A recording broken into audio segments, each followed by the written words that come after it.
अगस्त को हरतालिका तीज रहेगी। आप सब अपने हृदय से, मन से इस व्रत को कर कर अपने जीवन को सार्थक बनाइएगा। जो करते हैं, कितने लोग करते हो जरा हाथ उठाइए। हरतालिका तीज इतने सारे करते हो, अरे वाह वाह, कर लो, प्रणाम प्रणाम, आपको बहुत बहुत नमन करता हूं, बहुत बहुत सारा। फुलेरा बांधते हो? नहीं, अब की बार बांधना। मंदिर में करते हो तो मंदिर में, घर में करते हो तो घर में। फुलेरा वंश की वृद्धि करता है, फुलेरा अखंड सौभाग्य देता है, फुलेरा मन की कामना को पूर्ण करता है। जो बेटियां जिनका विवाह नहीं हो रहा हो या बेटे जिनका विवाह नहीं हो रहा हो, वो 7 स्थान पर कहीं फुलेरा बंधा हो तो फोन लगाकर पूछना कहां बंधा है, वहां का दर्शन करना। एक फूल में हल्दी कुंकू लगाकर शिव जी को चढ़ाकर फिर वहां से जाना। 7 स्थान के फुलेरे का दर्शन अवश्य करिएगा। जो व्रत नहीं करते हैं उनसे निवेदन है, कहीं हरतालिका हो रही हो तो वहां बैठकर अगर भजन हो रहे हो तो थोड़ी देर भजन गाने चले जाना। अपने मोहल्ले में, कॉलोनी में, सोसाइटी में कहीं हरतालिका तीज का व्रत हो रहा हो तो 2-4 मिनट जाकर दर्शन जरूर करना, जिससे भोलेनाथ आपका अखंड सौभाग्य करे और आपके मन की कामना पूर्ण करे। बाबा सब कार्य सफल करे। जो किसी रोगवश है, कोई बीमारी वश है, तो फुलेरे का दर्शन अगर मंदिर में करते हैं तो बेलपत्र अवश्य समर्पित करें। या कोई बड़ी बीमारी से ग्रसित है तो 7 वृक्ष की पत्ती, कोई भी 7 वृक्ष हो उसकी पत्ती तोड़कर हरतालिका तीज के दिन भगवान शंकर को अवश्य समर्पित करें। महाराज पार्वती, मैं तुम्हें प्राप्त हुआ हूं, यह हरतालिका तीज के व्रत का फल है। शिव जी कहते हैं पार्वती, जो नारी हरतालिका तीज के व्रत का स्मरण करती है, फुलेरा जो बांधा जाता है उसमें 5 माला से ज्यादा माला लटकना चाहिए, 5 से कम नहीं। कितनी? जैसे माला जो लटकाते हो वो 5 से ज्यादा होना चाहिए। 5 तो जया, विषहरा, शामलीबारी, दौतली, देव, इससे अधिक होगी चलेगा, पर इससे कम फुलेरे के अंदर माला नहीं होना चाहिए महाराज। दूसरा, फुलेरा जहां हरतालिका व्रत हो वहीं पर बांधा जाता है। हरतालिका तीज का व्रत एक ऐसा व्रत होता है जो मरते दम तक रहता है। इस व्रत को छोड़ा नहीं जाता। ये नहीं किसी और वाले गुरुजी ने कहा और अपन ने एक बार कर लिया और अगली बार वो व्रत गायब हो गया, ऐसा नहीं होता। हरतालिका तीज अखंड सौभाग्य के लिए, वंश वृद्धि के लिए, कार्य सिद्धि के लिए और कुंवारी कन्याएं उत्तम वर प्राप्ति के लिए, आनंद सुख के लिए करती हैं। ऐसा नहीं है कि केवल स्त्री ही करती है। जब नारी किसी कारणवश व्रत नहीं कर पाती तो पुरुष इस व्रत को धारण करते हैं। उसके लिए तुमने नियम नहीं बनाया, वो अपने आप लग गए।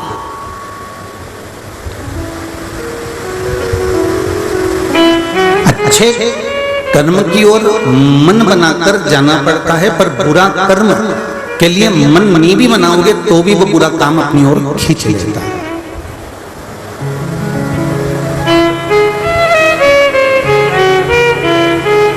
आप रोज प्रतिदिन 1 बजे तक, 1:30 बजे तक घर में काम करती रहती हो, ना नाश्ता करती हो, ना कुछ खाती हो और काम में लगी रहती हो। समझना जरा बहुत अच्छे से। हरतालिका शिव महापुराण की कथा है, इसको थोड़ा सा ध्यान से सुनना। प्रतिदिन आप रोज 1 बजे तक, 1:30 बजे तक, 2 बजे तक काम में लगी रहती हो, ना भूख लगती है ना प्यास लगती है। पर जिस दिन तुम्हारा व्रत होता है, जिस दिन तुम्हारी एकादशी होती है, जिस दिन तुम्हारा सोमवार का व्रत आया, जिस दिन तुम्हारा तीज का व्रत आया, जिस दिन तुम्हारा चतुर्थी का व्रत आया, जिस दिन तुम्हारा छठ का व्रत आया, या शनिवार या मंगलवार या बुधवार, गुरुवार, जो भी व्रत आप करते हो, जिस दिन तुम्हारा व्रत का दिन आएगा उस दिन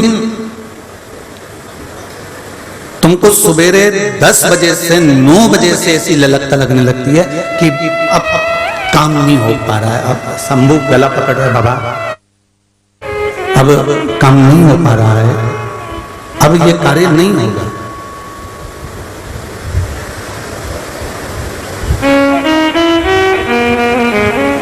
अब तो कुछ मुझे थोड़ा ना थोड़ा एनर्जी के लिए लेना है, थोड़ा ना थोड़ा मुझे आना है, थोड़ा ना थोड़ा मुझे खाना ना थोड़ा मुझे प्राप्त करना है। कुछ ना कुछ मुझे ग्रहण करना ही पड़ेगा। वैसे 2 बजे तक, 1:30 बजे तक, 2:30 बजे तक, 12 बजे तक आपको भूख नहीं लगेगी, पर जिस दिन तुम सत्कर्म की ओर बढ़ोगे, जिस दिन तुम भजन की ओर बढ़ोगे, जिस दिन तुम व्रत और साधना की ओर बढ़ोगे, जिस दिन तुम परमात्मा की ओर अग्रण्य हो रहे होगे, उस दिन तुम्हें इंद्रियां सताने लगेंगी। हमारी जो 5 कर्मेंद्रिय है, हमारी जो 5 ज्ञानेंद्रिय है और एक मन, ये 11 इंद्रियां हमको वशित करने का विचार करती हैं।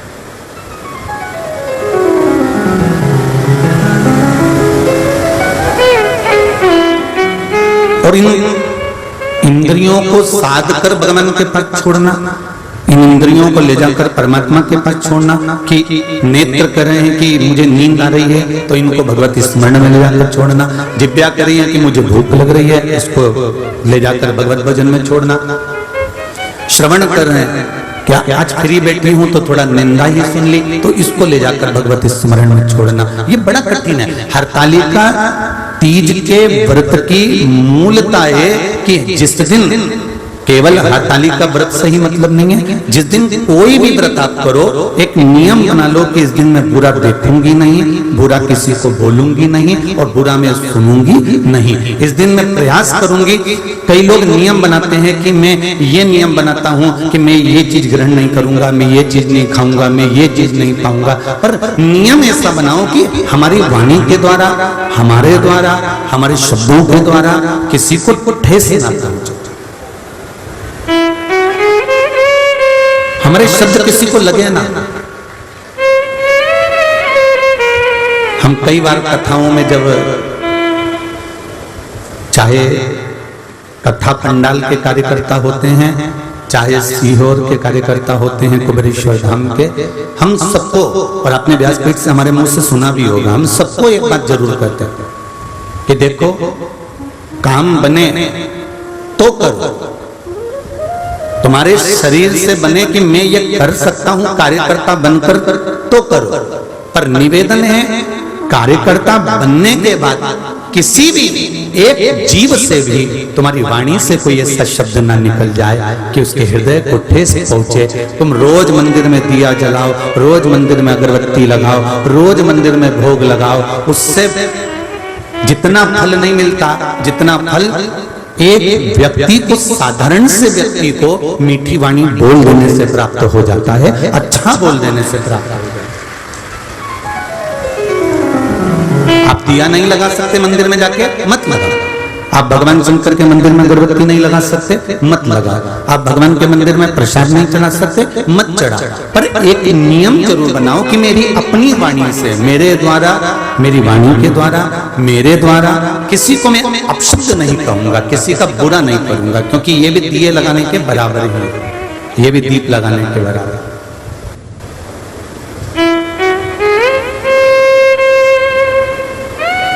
अच्छा बोलने का प्रयास करो।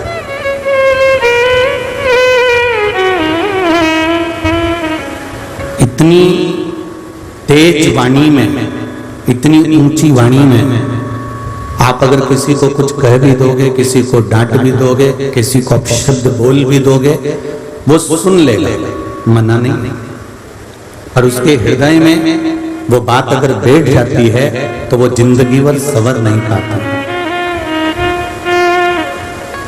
बहुत मुश्किल होता है फिर उसको संवारना।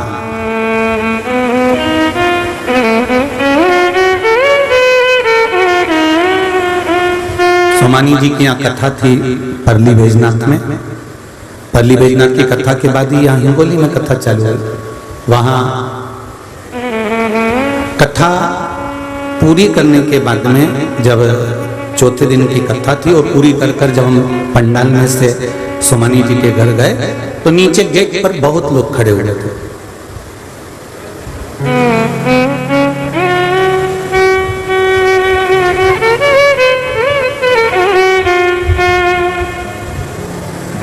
उसमें से एक बुजुर्ग माता, लगभग 70-72 साल की उनकी उम्र होगी, वो खड़ी थी। तो हमने अनायास पूछ लिया, माँ आई, आप इतनी अवस्था में अकेली आई हो, बेटे से नहीं कहा आपने कि मुझे कथा तक ले चल, या मुझे गुरुजी से मिलाने ले चल, या मुझे यहाँ तक लेकर जा, मंदिर तक लेकर जा? नहीं गुरुजी,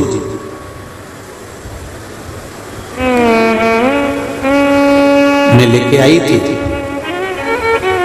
मेरे बेटे में भी बड़ा उत्साह था, मेरे बेटे में भी बड़ा उमंग था कि आप आ रहे हैं और हमारे नगर में कथा हो रही है, तो मैं बड़ी उमंगता से आई थी। फिर मेरा बेटा भी आया था, पर कहीं किसी कारणवश कोई चिल्लाकर बोल दिया होगा तो वाणी उस बेटे के हृदय को लगी होगी। अब सोचिएगा जरा, एक संबोधन को अपने ध्यान में रखिएगा।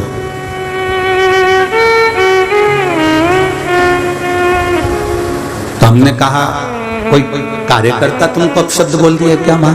नहीं गुरुजी, कार्यकर्ता तो बहुत अच्छे से हमको बिठाए, व्यवस्था करी, भोजन कराया, चाय पिलाई, पानी पिलाया, सब व्यवस्था अच्छी। तो फिर कौन बोल दिया? अब वहां बहुत लोग आते हैं, किसको कौन पहचानता? उसके शब्द मेरे पुत्र को लग गए और पुत्र कथा में नहीं पहुंचा।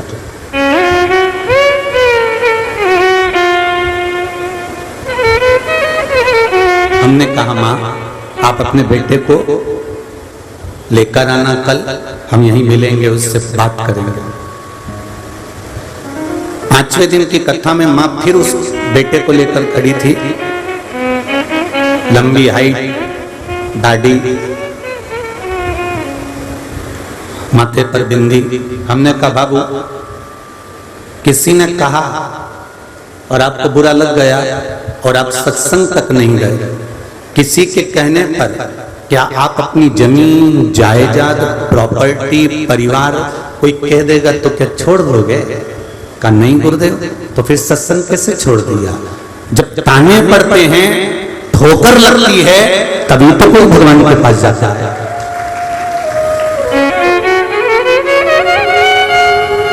सारी दुनिया से जब अपशब्द मिलते हैं, सारी दुनिया से जब ताने मिलते हैं, सारी दुनिया से जब गालियां मिलती है, सारी दुनिया से जब आड़े तेड़े वचन मिलते हैं, सारी दुनिया से जब उंगली उठाई जाती है, जब परिवार, कुटुंब, कबीला, नाते, रिश्ते, सबके पास जाकर बोला जाता है कि मुझे ये दुख है, मुझे ये तकलीफ है, क्या आप मेरा साथ देंगे? मेरे पर कर्जा बढ़ गया है, 20 लाख का कर्जा है, मेरा इतना बड़ा परिवार है, क्या आप मेरा कर्जा चुका देंगे? कोई परिवार वाला, कोई कुटुंब वाला, कोई रिश्तेदार, कोई नातेदार आपके कर्जे को नहीं चुकाएगा। जब हर जगह से आप हार जाएंगे, पूरा परिवार की तरफ से आप टूट जाएंगे, तब आप फिर विचार करेंगे कि अब मुझे क्या करना है। तो किसी ने कहा कि अब तुम शिव की शरण में जाओ, राम की शरण में, कृष्ण की शरण में, दत्त की शरण में, विठ्ठल की शरण में जाओ। तब तुम भगवान की शरण में गए और भगवान ने तुम्हारा हाथ पकड़ लिया, तो भगवान के पास जाकर तुम्हारे नेत्रों में जल भर गया और रोने लगे। तो स्वयं परमात्मा भी कहता है कि भगवान से भक्त कहता है कि इतना बड़ा मेरा परिवार था और कोई ने मेरा साथ नहीं दिया, सबने मुझे गालियां दी, अपशब्द कहा, ताने दिए, आड़ा टेढ़ा बोला, और मेरे भोलेनाथ ने मेरा साथ दिया। तो शंकर कहते हैं, मैंने खुद पहले तुझे तेरे परिवार के द्वारा ठोकर खिलवाई है, इसके बाद मैं अपने दरवाजे पर लेकर आया हूं, कोई दूसरा नहीं है। पूरी परीक्षा दिलवा देता है मेरा शंकर, मेरा राम, मेरा कृष्ण आपके सामने पूरी परीक्षा दिलवा देगा, ये परीक्षा है और ये देना है। एक पत्र देखिए आया है,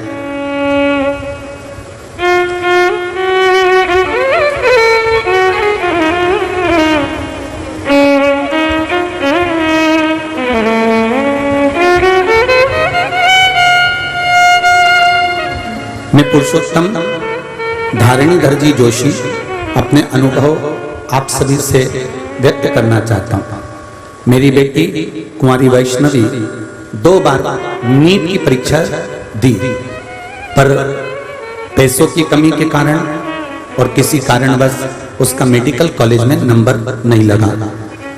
मैंने अपनी बेटी का फोटो भी लगाया है इस पत्र के अंतर्गत। मेरा एक मकान को बेचने को तैयार था, पर ग्राहक नहीं आ रहे थे क्योंकि बेटी को पढ़ाना था। 80,000 रुपए लेकर कॉलेज की फीस जमा करना थी, तो कैसे भरता, खर्चे को लेकर चिंतित था। आपके बताए उपाय के एक कटोरी में गंगा जल डालकर उसमें एक सिक्का रखकर कुंदकेश्वर महादेव से विनती करें, और अगले दिन मकान को बाबा की कृपा से जब मैंने वो जल शिवजी को चढ़ाया और विनती कर कर चढ़ाया था कि मेरी बेटी के लिए मुझे ये मकान बेचना है और ग्राहक लग जाए, बाबा की ऐसी कृपा हुई, मैं जल चढ़ाकर आया और उस मकान का ग्राहक लग गया। आज मेरी बेटी नांदेड़ के कॉलेज के अंदर पढ़ रही है बाबा की कृपा से, और खूब अच्छे से उसकी विद्या का धन चल रहा है। मेरे बाबा ने मेरी बेटी को डॉक्टर की लाइन में पहुंचाया, मेरे बाबा को उसके लिए धन्यवाद है। ये शिव है।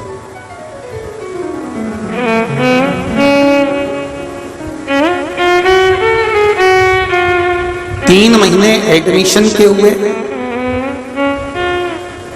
फिर उसके कान के पीछे गांठ हो गई। डॉक्टरों को बताया, पर डॉक्टरों ने कहा इसकी सर्जरी कराना पड़ेगी,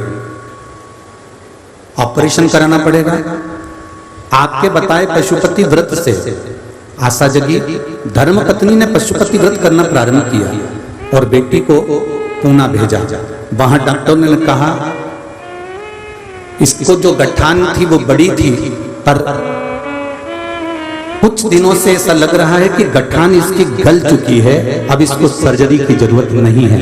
ये शिव है, ये औघड़ी, ये शंकर। तेरी कृपा बिना न हिले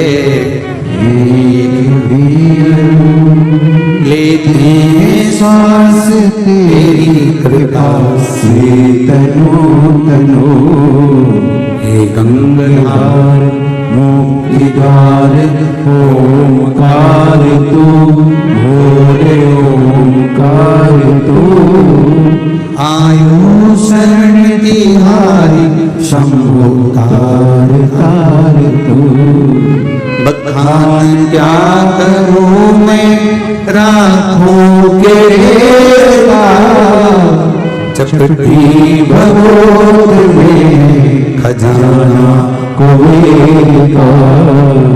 ये शिव है, ये औघड़ी है, ये दयालु है, ये दातार है, ये कृपालु। आपकी चित्तवृत्ति, आपका मन, आपकी बुद्धि अगर शंकर में लगी है, शिव में लगी है, तो ये निश्चित है कि वो आपके दुख की घड़ी में तो खड़ा ही है, आपके सुख में भी आपके साथ निरंतर चल रहा है। वो शिव है, निरंतर जो चल रहा है।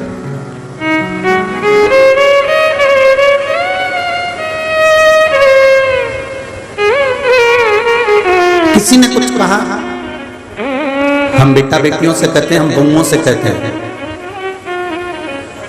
हम बहुओं से भी कहना चाहेंगे। कई बार बहुएं पत्र लिखती हैं हमको भी और कहती हैं गुरुजी आप हमेशा बहू के लिए कहते हो, कभी कभी सास के लिए भी तो बोला करो।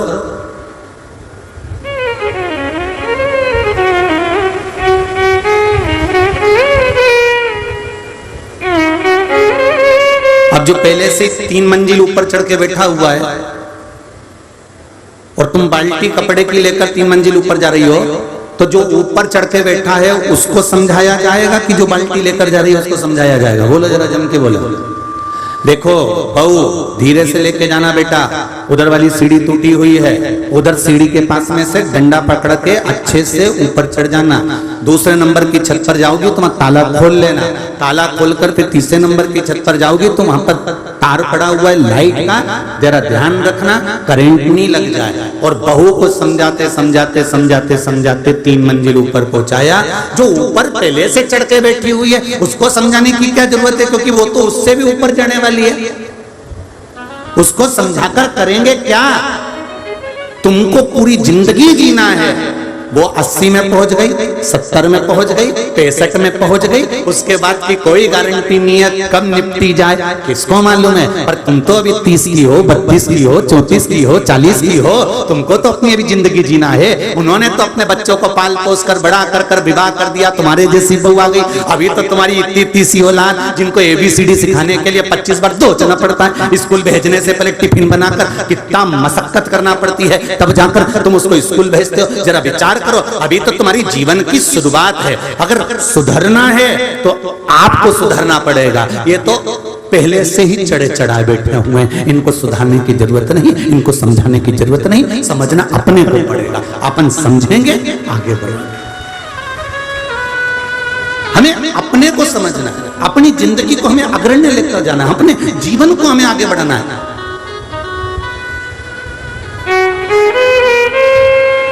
हम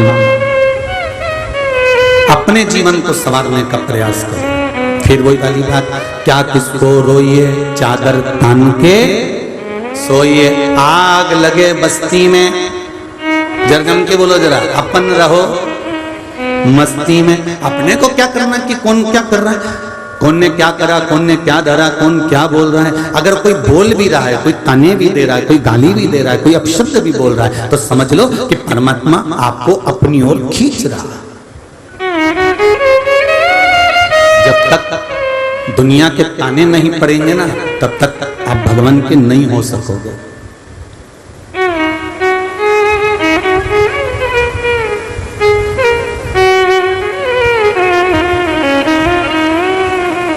जब सारी दुनिया के ताने पड़ जाते हैं, अपशब्द मिल जाते हैं, खूब गालियां मिल जाती है, उसके बाद आप फिर भगवान की ओर जाते हैं,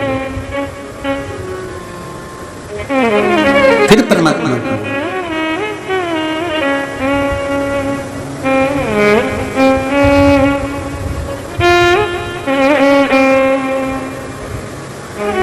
शिव कथा कर रही है, भगवान शंकर का चरित्र कर रहा है।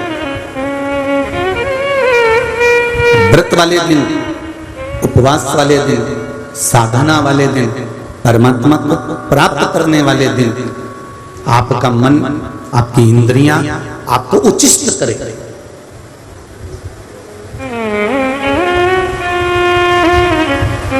हटाने का प्रयास करेंगे। पर अगर हृदय, मन, चित्त, विचार परमात्मा के चरणों में लगा हुआ है तो फिर कोई डोला नहीं सकता। मैंने तेरे ही भरोसे ओ बाबा, तेरे ही भरोसे हवा विच उड़ते जागे बाबा, डोल तो छठना में कटी जाओगी, भोले मेरी पतन, शंभू मेरी पतन। दुनिया कहे कहने दे, आप उसकी शरणागति पकड़ कर रखो। व्रत वाले दिन अपशब्द भी निकलेंगे मुख से, उसको संयमित रखो। व्रत वाले दिन निंदा करने वाले भी बहुत आएंगे, आपको अपने श्रवण इंद्रिय को संयमित रखना।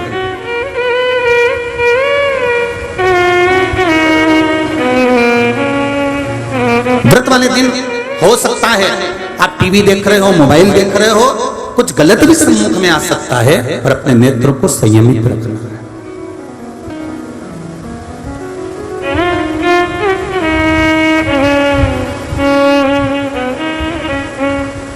महाराज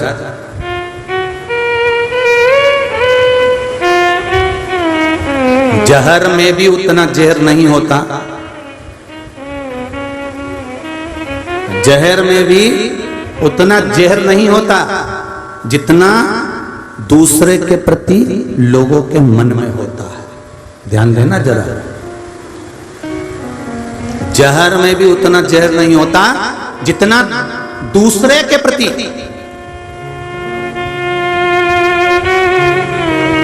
दूसरे व्यक्ति के प्रति मन में प्रकट हो जाता। क्यों? जहर एक बार पियोगे, बच गए तो बच गए और मर गए तो मर गए, पर जो मन में किसी दूसरे के प्रति एक बार जहर भर जाता है तो सियोर वाला गुरुजी जैसा भी नहीं सुधार सकता। बहुत अच्छा अच्छा पीठाधीश मठाधीश खूब बड़ा बड़ा गादी पे बैठने वाला कोई संत, कोई साधु, कोई महात्मा, कोई जोगी, कोई सन्यासी, कोई तपस्वी, कोई साधक भी फिर उसको नहीं समझा सकता। बहुत कठिन।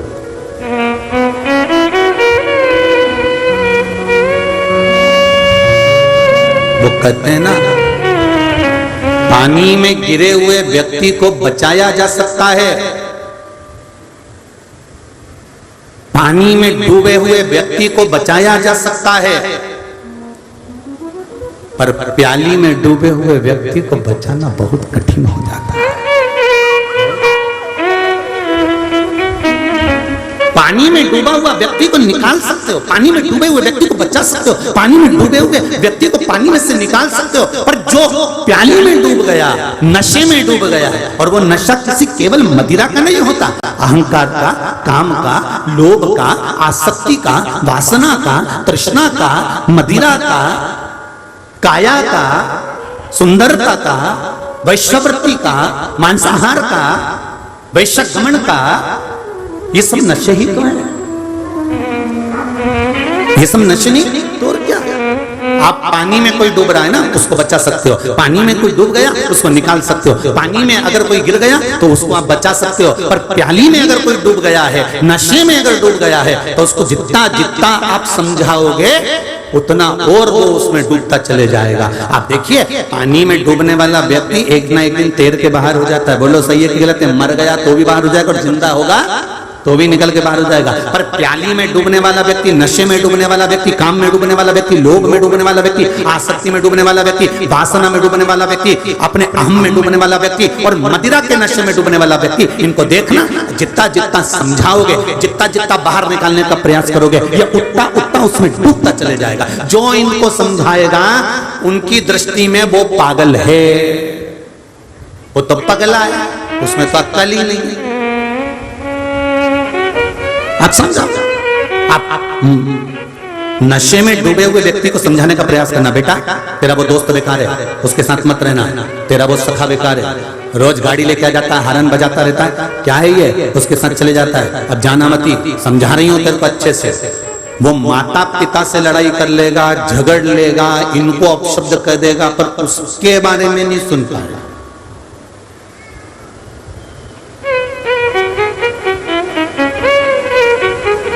आज अखबार में एक न्यूज पढ़ी थी, यहाँ के अखबार में नहीं थी, कहीं दूसरी जगह का अखबार था, फेसबुक पे डला हुआ था और बच्चों ने लाकर दिखाया, गुरुजी न्यूज तो देखो बड़ी गजब है। हमने कहा ला देख तो जरा। जो पढ़ा तो उसमें लिखा था एक लड़की फेल हो गई,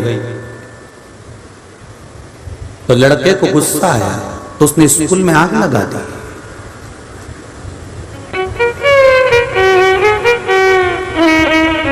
पूछा तुमने स्कूल में आग क्यों लगाई? तो कहा मैं इसको चाहता हूं और ये इस स्कूल में पढ़ती है, तो फेल कैसे हो? गजब। हमने कहा क्या जोरदार कथा मिली, गजब की मिली कि चाहत इससे थी और आग स्कूल में लगा दी। अगर यही चाहत मेरे महादेव से होती तो वो भी दुनिया में आग लगा देता, निश्चित था। आप उस चाहत को सम्मुख प्रकट तो करो।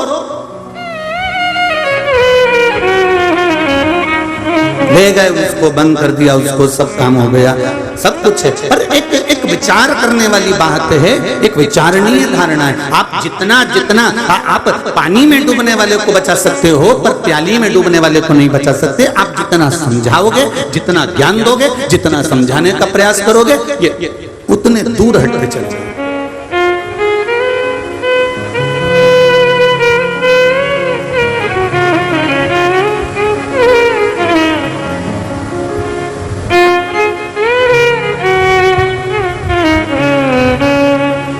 किसी ने पूछा गुरुजी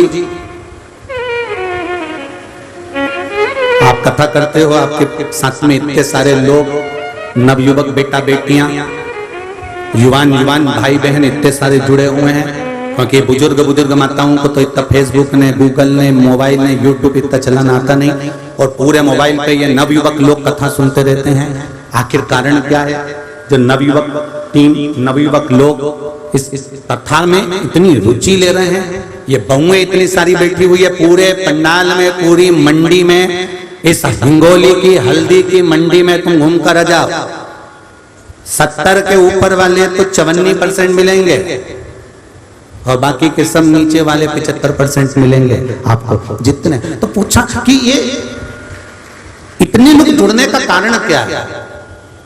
इतने बड़े बड़े आनंद के साथ लोग कथा कहते हैं, तो फिर ये नवयुवक टीम क्यों जुड़ती जा रही है? तो क्योंकि हम ये शिव पुराण कह रही है कि पानी में डूबने वाले को बचा सकते हैं, प्याली में डूबने वाले को नहीं। शिव पुराण कहती है कि आज के बेटों को, आज की बेटियों को, आज की बहुओं को, आज के बच्चों को यदि हम कहें कि तुम स्कूल छोड़कर, परिवार छोड़कर, कुटुंब छोड़कर, नाते छोड़कर, रिश्ते छोड़कर, सबको छोड़कर, अपने बच्चों को छोड़कर, अपने काम धंधे को छोड़कर आप कहीं तीर्थ में जाकर बैठ जाओ, या आप बैरागी बन जाओ, संत बन जाओ, साधु बन जाओ, सन्यासी बन जाओ, या कहीं तीर्थ में जाकर बैठ जाओ, तो उसमें सफलता, उसमें कोई प्रसन्नता, उसमें कोई आनंद नहीं है। वेद व्यास जी लिखते हैं सबसे बड़ा आश्रम होता है गृहस्थ आश्रम। और हम आज के बेटा बेटियों को, आज की नवयुवक टीम को एक बात जरूर कहते हैं कि जितना कमाओ तुम किसी को दो चाहे मत दो, पर अपने ऊपर थोड़ा थोड़ा खर्च जरूर करो। उसी तरह शिव पुराण कहती है कि जितनी जिंदगी मिली है उसमें थोड़ा थोड़ा परमात्मा के भजन में लगाते चलो। तो ये नवयुवक टीम थोड़ा थोड़ा लगाती है ना, तो उसमें इनकी प्रसन्नता, उसमें इनका आनंद।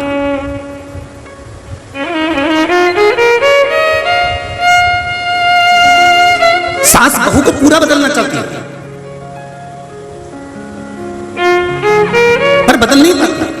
अगर वो थोड़ा थोड़ा बदलेगी ना, बेटा हाँ मम्मी ऐसा, हाँ मम्मी।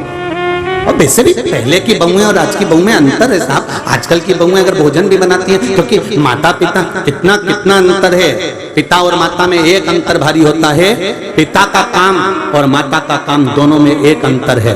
अगर तुम्हारे घर के बच्चे भूखे रह रहे हैं, तुम्हारे बच्चों की एजुकेशन सही नहीं हो रही है, तुम्हारे बच्चों की पढ़ाई सही नहीं हो रही है, और तुम्हारे बच्चे अगर भूखे हैं, उनके तन पर अगर कपड़ा नहीं है, वो अच्छी एजुकेशन तक नहीं पहुंच रहे हैं, तो इसमें सबसे ज्यादा दोषी बाप होता है, इसमें सबसे ज्यादा दोषी पिता होता है।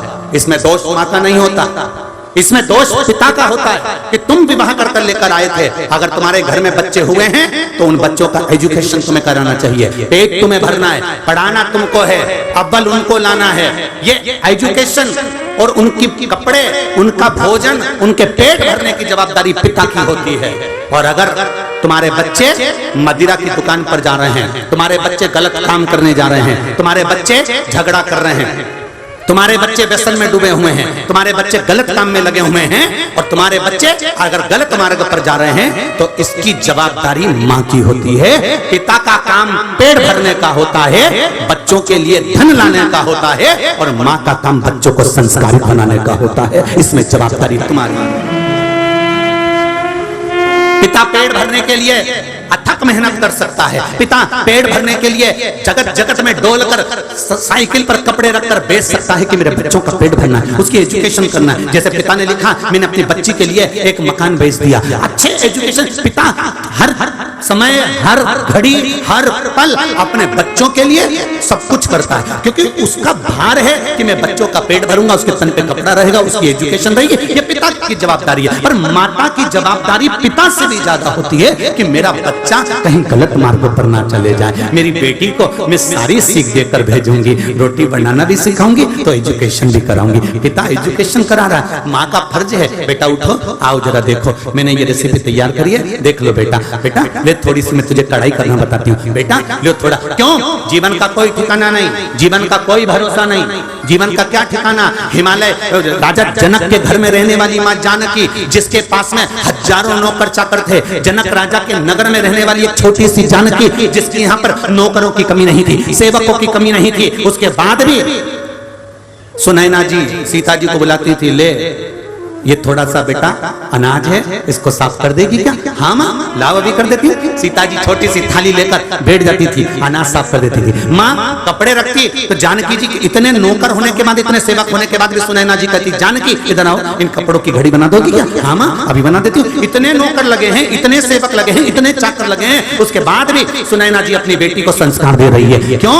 क्योंकि सुनैना जी को मालूम है मैं बेटी के लिए अच्छा घर देख सकती हूँ, मैं बेटी के लिए अच्छा राजघराना देख सकती हूँ, मैं बेटी के लिए अच्छा एक से बढ़कर एक लड़का देख सकती हूँ, दौलत और धन देख सकती हूँ। सुनैना जी कहती हैं पर मैं बेटी का भाग्य नहीं देख सकती, जीवन की रेखा कहाँ किस समय कब कहाँ लेकर जाए उसका कोई भरोसा नहीं। आप घर देख लोगे, परिवार देख लोगे, खूब वैभव देख लोगे, सत्ता देख लोगे, धन देख लोगे, पर भाग्य किसने देखा कि उस बेटी का भाग्य कहां लेकर जा रहा है? उस बेटी को, उस भाग्य को कहां लेकर जा रहा है? किस जगह पर जाएगी तुम्हारी बेटी? और उसके जीवन में तुम्हें कितना दुख आ सकता है, कितना सुख आ सकता है, उसकी तैयारी पूरी कर कर भेजना। पिता पेट भरेगा, पिता कपड़े के लिए पैसा लाएगा, पिता एजुकेशन के लिए पैसा लाएगा, पिता अपने बच्चों के लिए पूरी परवरिश का पैसा लाएगा, दुकान पर 8 बजे से लेकर 10 बजे तक कमाएगा कि बच्चे भूखे ना मरे। पर सबसे बड़ी जवाबदारी होती है घर में रहने वाली माँ की, जो अपने बच्चों को अगर संस्कारवान बना देती है तो उसकी जिंदगी संवर जाती है, उसका जीवन सफल हो जाता है। सबसे बड़ी जवाबदारी माँ की होती है।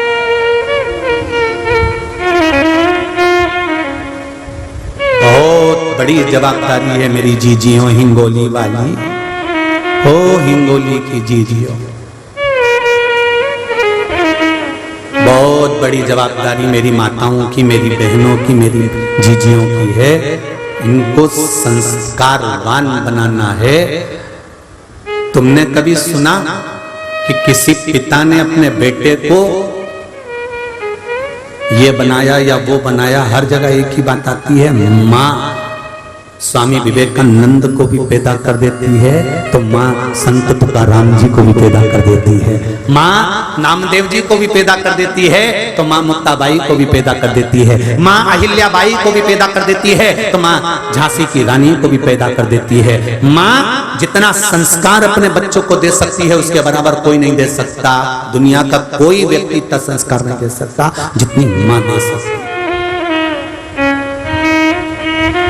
इसलिए आपसे कहते हैं अपने बच्चों को एक लोटा जल पकड़ाओ, स्कूल जाने से पहले बच्चों को कहो जा एक लोटा पानी ले, शंकर जी को चढ़ा करा, चल उठा एक लोटा पानी शिव जी को चढ़ा करा, जा तो जरा। छोटा सा बच्चा, आज बांबू गीला है ना, बांबू थोड़ा गीला है, नरम हो गया, झुका लोगे झुक जाएगा, डिजाइन बनाओगे बन जाएगी, पर वही बांबू जब सूख जाएगा, वो बांस जब सूख जाएगा उसकी कोई डिजाइन नहीं बन सकती, वो आखिरी में अगर उसको नवाओगे झुकाओगे तो टूट जाएगा। उसी तरह बच्चे जब छोटे हैं उनको स्कूल जाने से पहले एक लोटा पानी पकड़ाओ और कहो शंकर जी को चढ़ा करा, जा शिव के मंदिर जा एक लोटा पानी चढ़ाना, मम्मी सब हंसेंगे, हंसने दे, जा आज हंसने दे दुनिया के लोगों को।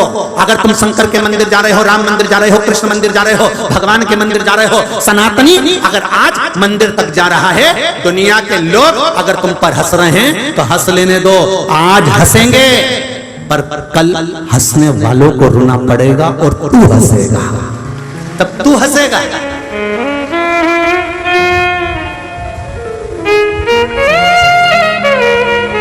कबीरदास जी का बड़ा सुंदर पद है, चलती चक्की हरे दिया कबीरा वो पाटन के बीच में साबुत रहा। अब कबीरदास जी ने तो देखा था कि 2 पाटों के बीच में कोई साबुत नहीं रहा, थोड़ी देर बाद कबीरदास जी ने फिर चक्की को अच्छे से देखा, चल रही थी। फिर कबीरदास जी तो ठहाका लगा के हंसना चालू करे, फिर कबीरदास जी ने पद लिख दिया, चलती चक्की देखकर दिया कबीरा हंस, 2 पाटन के बीच में दाने रह गए फंस। कबीरा अभी रो रहे थे, अब हंस रहे। मां से कोई व्यक्ति निकल कर जा रहा था पथिक, उस पथिक ने आकर देखा तो कबीरदास जी तो हंस रहे रो रहे, हंस रहे रो रहे, हंस रहे रो रहे। तो किसी को लगा कबीरदास जी को कोई हवा लग गई, तो अंदर गए, पानी छीटा कबीरदास जी पे, कबीरा कबीरा कबीरा। कबीरा ने पूछा हाँ क्यों हंस रहे हो और क्यों रो रहे हो? कबीरदास जी बोले चलती हुई चक्की देख ली इसलिए रो रहा हूं और इसीलिए हंस रहा हूं। पथिक ने पूछा क्या आज तक तुमने चक्की नहीं देखी थी? नहीं देखी तो थी पर जो आज देखी वैसी कभी नहीं देखी। क्यों सोने की थी, चांदी की थी कि हीरे की थी कि पुखराज की थी? कबीरदास जी बोले ना सोने की थी ना चांदी की थी ना हीरे की थी ना पुखराज की थी, वो तो पत्थर की थी। अच्छा तो फिर चक्की में क्या देखा तुमने? कबीरदास जी बोले चलती चक्की देख कर अरे दिया कबीरा रो, दो पाटन के बीच साउथ।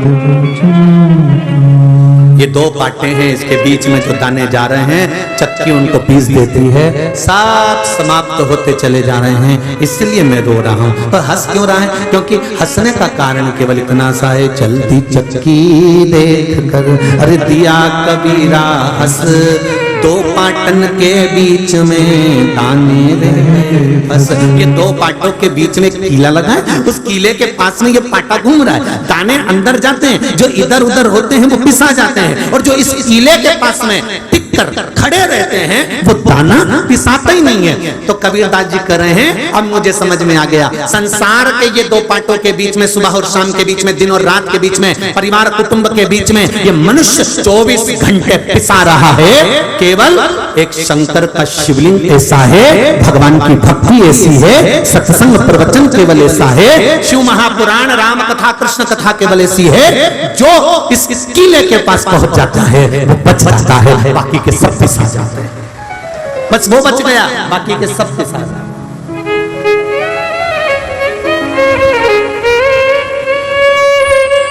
आप उसकी शरणागति में बैठे हो, आप उसके पास में बैठे हो, आप उसके नजदीक बैठे हो, तो आप थोड़ा बचे हो।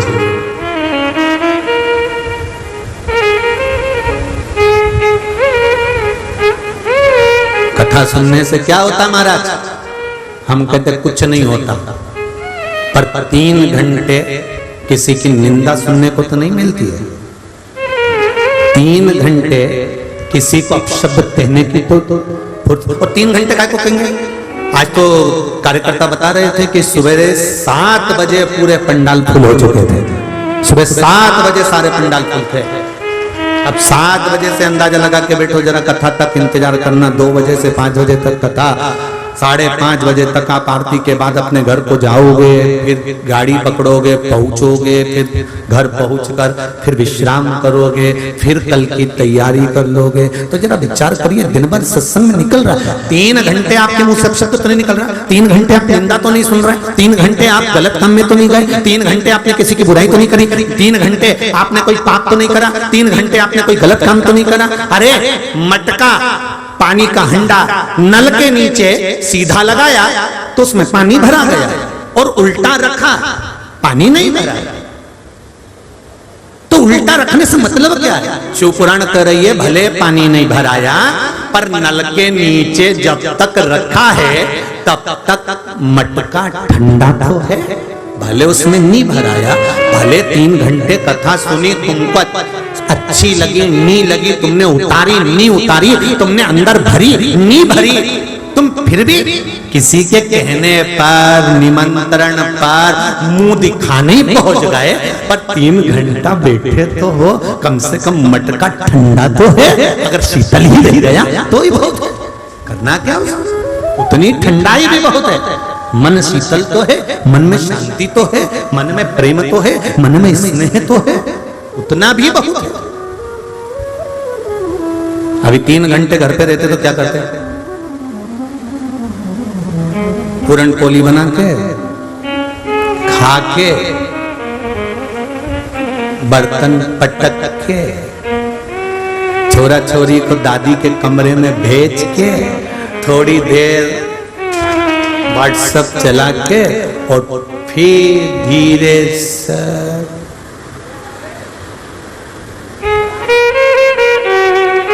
और उतनी देर में अगर कहीं का छोरा छोरी आ जाए, उतनी देर में अगर बच्चे आ जाए, नींद लगी थी और उतनी देर में छोरा आ गया मम्मी, तो फिर दी जाती।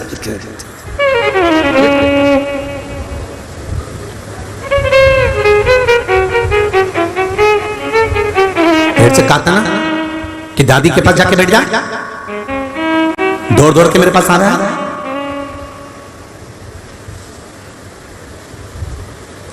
दादी तो कथा सुनने में लगी है टीवी पे। मम्मी मेरे को थोड़ी देर सो जाने दे, देख मैं समझा रही हूं तेरे को अच्छे से। दादी के पास मैं नहीं जाऊंगा, दादी ने भगा दिया मेरे को, मैं नहीं जा रहा। जा रहा है क्यों जा रहा है? नहीं जा रहा। अब माँ की आंखों में नींद, इधर छोरा कहीं कुछ करे कहीं कुछ करे। अब तो जगदम्बा चंद्रघंटा हो गई। फिर तो उठ के बैठी, भगोने जैसा मुंह हुआ, सीधे रसोई घर में चाय बनाई, 4 बार बर्तन को तेज तेज पटका। सास समझ गई आज कात्यायनी कुसमांडा हो गई।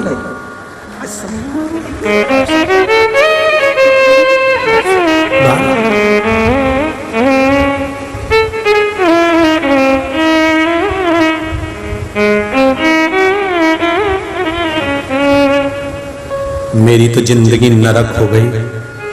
ऐसे घर में शादी हुई, 2 मिनट का आराम नहीं मेरी जिंदगी को। और इनको टीवी देखने से फुर्सत नहीं। तो टीवी देखने से फुर्सत नहीं तो डोकरी से कहीं के बर्तन मंजवाना कि झाड़ू लगवाना? अरे भगवान से प्रार्थना करो ऐसी शिव महापुराण की कथा टीवी पर आती रहे और घर की माताएं इस कथा में लगकर अपने घर का उद्धार करती रहे। भगवान से प्रार्थना करो।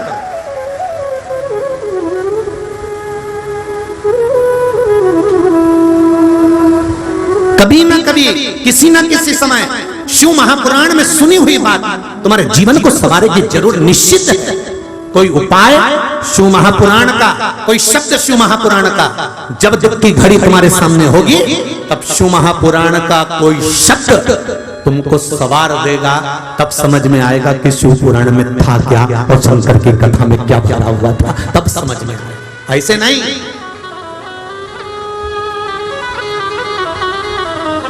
ऐसे नहीं आ सकता।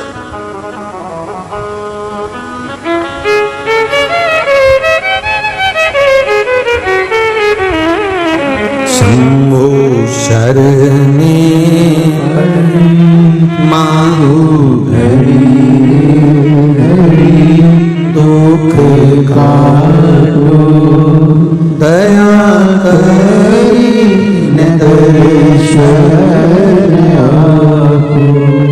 हे शिव, हे उघड़दानी, व्रत हो, साधना हो, तप हो, उपवास हो, इंद्रियां शिथिल होंगी, इंद्रियां आपको डोलाएगी। उस समय परिचित को इस मन को कहीं लेकर नहीं जाना, इस मन को भगवान के चरणों में लेकर पहुंच जाना, इस मन को भगवान के पास लेकर जाना। और जब ये मन, ये चित्त, ये वृत्ति शिव में जाएगी तो जीवन की सार्थकता अपने आप प्राप्त हो जाएगी।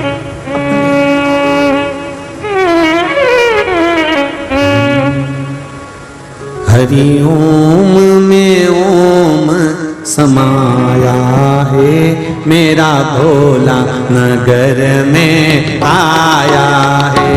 हरि ओम में ओम समाया है, मेरा भोला नगर में आया है।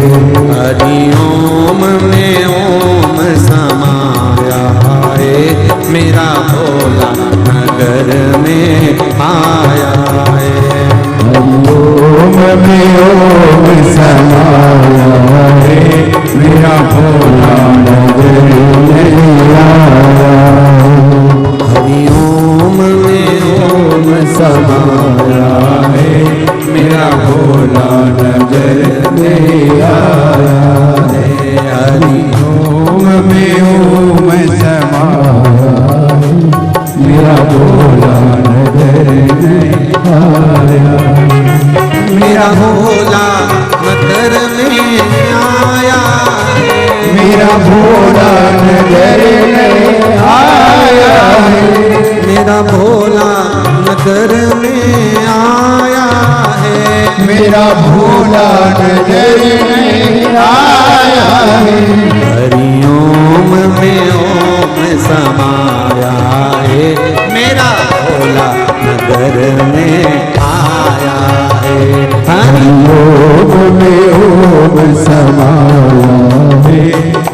भोला नजर नहीं आया है।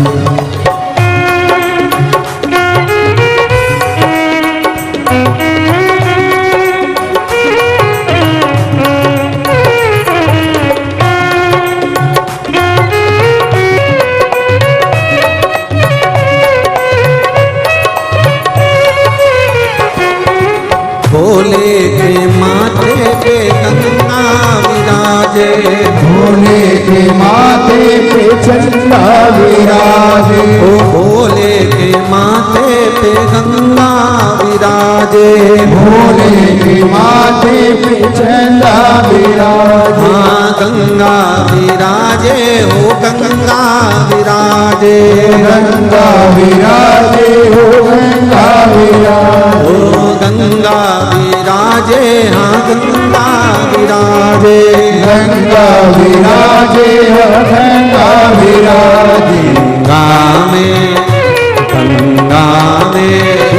गंगा में ओम समाया है, मेरा भोला नगर में आया है। गंगा में ओम समाया है, मेरा भोला नजर नहीं आया है। ओम में ओम समाया है, मेरा भोला नगर में आया है। हरि ओम में ओम समाया है, मेरा भोला नजर नहीं आया है।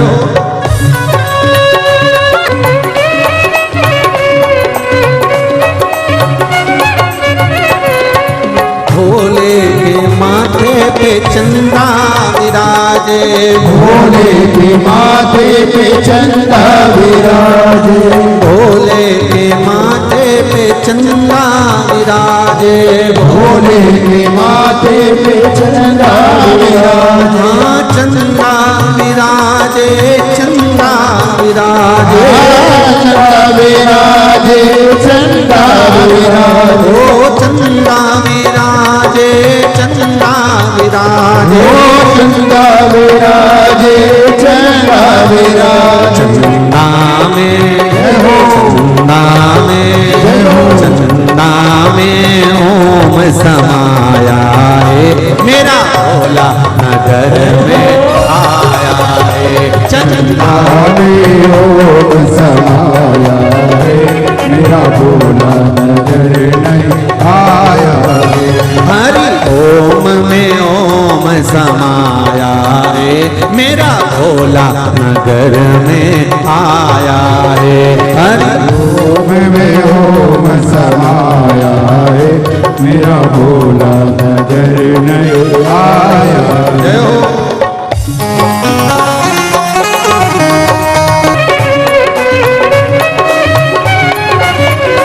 मेरे भोले के हाथों में डमरू है, मेरे भोले के हाथों में डमरू है, मेरे भोले के हाथों में डमरू है, मेरे भोले के हाथों में डमरू है, हाँ डमरू है, हो डमरू है, डमरू है, वो डमरू है, हाँ डमरू है, हाँ डमरू है, डमरू है, वो डमरू है। डमरू में, जय हो, डमरू में, जय हो, डमरू में ओम समाया है, मेरा भोला नगर में हरि बोल। डमरू में ओम समाया है, मेरा भोला नजर नहीं आया है। डमरू में ओम समाया है, मेरा भोला नगर में आया है। डमरू में ओम समाया है, मेरा भोला नजर नहीं आया है। हरि ओम में ओम समाया है, मेरा भोला नगर में आया है। हरि ओम में ओम समाया है, मेरा भोला नजर नहीं आया है। मेरा भोला नगर में आया है।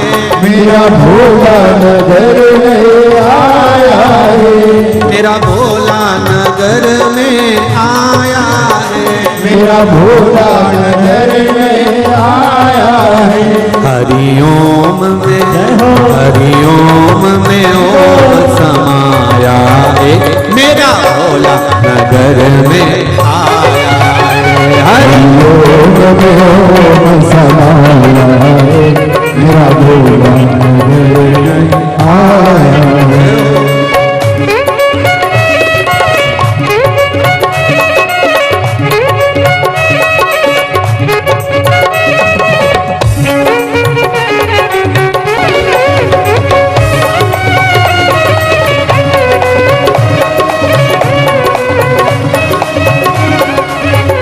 हरिओम में ओम समाया है, मेरा भोला नगर में आया है। हरिओम में ओम समाया है, मेरा भोला नगर में आया है, मेरा भोला नगर में आया है, मेरा भोला नगर में आया है, मेरा भोला नगर में आया है, मेरा भोला नगर में आया है, मेरा भोला नगर में आया है, मेरा भोला नगर में आया है। हाँ आया है भोला आया, आया है भोला आया है, आया है भोला आया है, आया है भोला आया है, अरे आया है भोला आया है, आया है भोला आया है, हाँ आया है भोला आया है, आया है भोला आया है। बड़ी दूर से चल के आया है, बड़ी दूर से चल कर आया है, माँ गोरा को लेकर आया है, माँ घोड़ा को लेकर आया है। हरि ओम में ओम समाया है, मेरा भोला नगर में आया है, हरिओम में ओम समाया है, मेरा भोला नगर में आया है। हरिओम में ओम समाया है, मेरा भोला नगर में आया है, हरिओम में ओम समाया है, मेरा भोला नगर में आया है, मेरा भोला नगर में आया है, मेरा भोला नगर में आया है।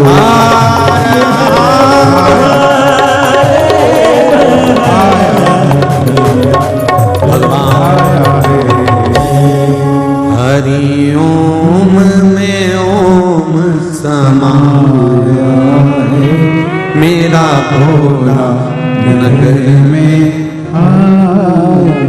हृदय से भगवान शिव को अपने मन की बात कहें। जिस भाव से आप कथा सुन रहे हैं शंकर जी से इतनी दूर दूर से कथा सुनने के लिए आए हैं, तो दिल से बाबा को कहें कि बाबा हमारे मन की मनोरथ को पूर्ण करिएगा।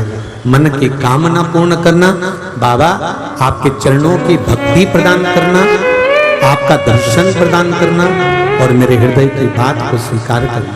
दिल से बाबा को कहिए, शिव महापुराण के मूल मंत्र का स्मरण करते हुए। श्री शिवाय नमस्तुभ्यं, श्री शिवाय नमस्तुभ्यं, श्री शिवाय नमस्तुभ्यं, श्री शिवाय नमस्तुभ्यं, श्री शिवाय नमस्तुभ्यं। भोला सब दुख का तुम्हारा, ओ भोला सब दुख का तुम्हारा। शिव शंकर जपते माला, भोले बाबा जपते माला। भोला सब दुख का तुम्हारा, ओ भोला सब दुख का तुम्हारा। भगवान शिव से अपने हृदय की बात करते हुए भगवान भगवान शंकर से विनय करते, महाराज पार्वती जी एक बार विस्मय में पड़ी और माता पार्वती जी ने भगवान शंकर से एक प्रश्न किया।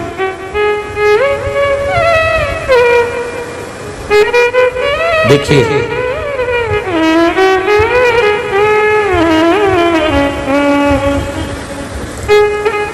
धर्म पत्नी पति से प्रश्न करे, मना नहीं, पर वो प्रश्न परिवार के कल्याण के लिए, स्वयं के कल्याण के लिए, अपने कुटुंब जगत कल्याण का प्रश्न होना चाहिए।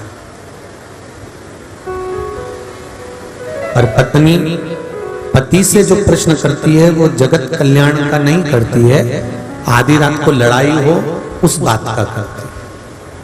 थोड़ा सा प्रश्न पर ध्यान दीजिएगा, मना नहीं, आप ध्यान रखो, मना नहीं है, पर उसमें कहीं ना कहीं हमारे परिवार के उद्धार की बात होना चाहिए, हमारे परिवार के कल्याण की बात होना चाहिए।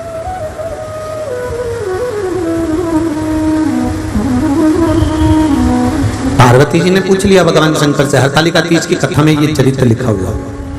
हरतालिका तीज की जो कथा होती है, आप लोग घर में जो पोथी पढ़ते होंगे हरतालिका तीज की कथा की, उस पोथी में, उस कथा में ये लिखा हुआ है कि पार्वती जी ने शिव जी से पूछा कि मैं आपको कैसे प्राप्त हो। लिखा है ना हरतालिका तीज की किताब में, मैं आपको कैसे प्राप्त हो, कौन सा मैंने पुण्य करा था, कौन सा मैंने सत्कर्म करा था जिसके बल पर मेरी प्राप्ति आपको हुई और मुझे आपकी प्राप्ति। आज के जमाने में माताएं झगड़ा कर कर, लड़ाई कर कर बोल देती है, मैंने कौन सा ऐसा पाप करा था जो तुमसे शादी हो गई।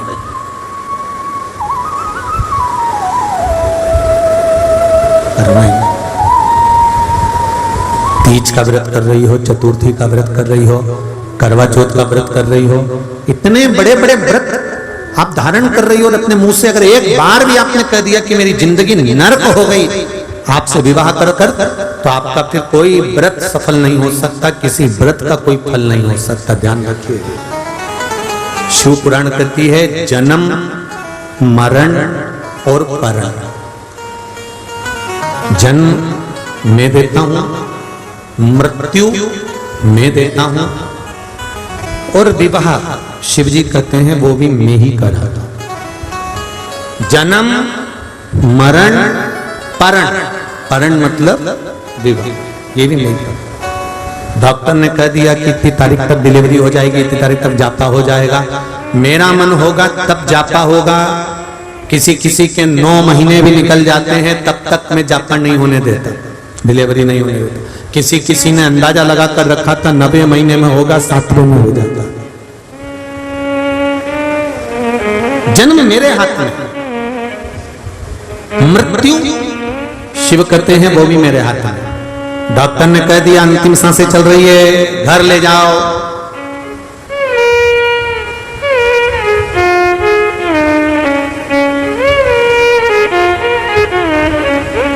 अंतिम सांसें चल रही है, घर ले जाओ।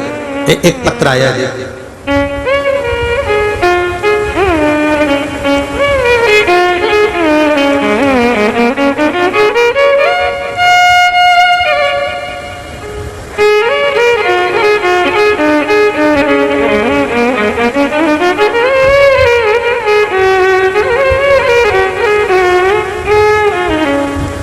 श्रीमती शोभा शर्मा,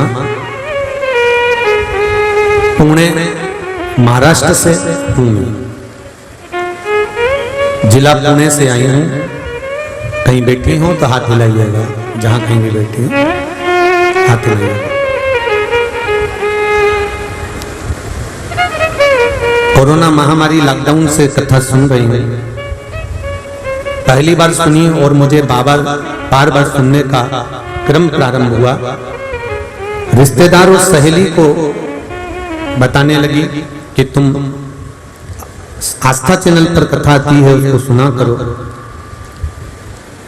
और क्या बताऊं गुरुजी, मेरे भाई कोल्हापुर जिले के इचलकरंजी गांव में रहते हैं और मेरे छोटे भाई की अचानक किडनी फेल हो गई।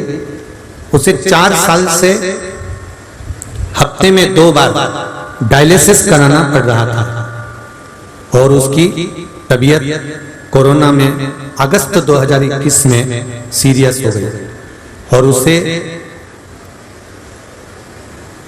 इचलकरंजी के हॉस्पिटल में भर्ती कराया गया।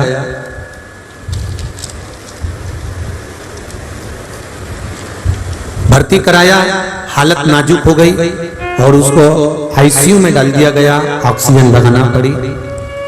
8 दिन तक ऑक्सीजन थी, डॉक्टर भी कुछ बोल नहीं पा रहे थे, श्वास नली पूरी तरह से बंद हो रही थी, तकलीफें बढ़ती जा रही थी। तभी भगवान देवाधिदेव महादेव से प्रार्थना करी और टीवी के सामने जो कथा चल रही थी उस कथा के सामने बैठकर हाथ में 1 लोटा जल लेकर कथा सुनते हुए कहा, बाबा इसको ऑक्सीजन से बाहर कर दो और इसको थोड़ा ठीक कर दो। बाबा की कृपा, वो जल लेकर मैं चढ़ाने के लिए शंकर जी के मंदिर में गई और मंदिर में ही फोन आ गया कि आईसीयू से बाहर कर दिया है, ऑक्सीजन निकाल दी गई है और बाबा की कृपा से अब वो खतरे से बाहर है। ये शिव है। गुरुजी डायलिसिस में भी आराम है, बस डायलिसिस बंद हो जाए, ये प्रार्थना लेकर इस हिंगोली की कथा में आई हूं। ये उनके बाबा से विनय करने के लिए। महाराज शिव पुराण कहती है आप दिल से, मन से। आज कथा का कौन सा दिन है? जम के बोलो जरा। 6वां दिवस है।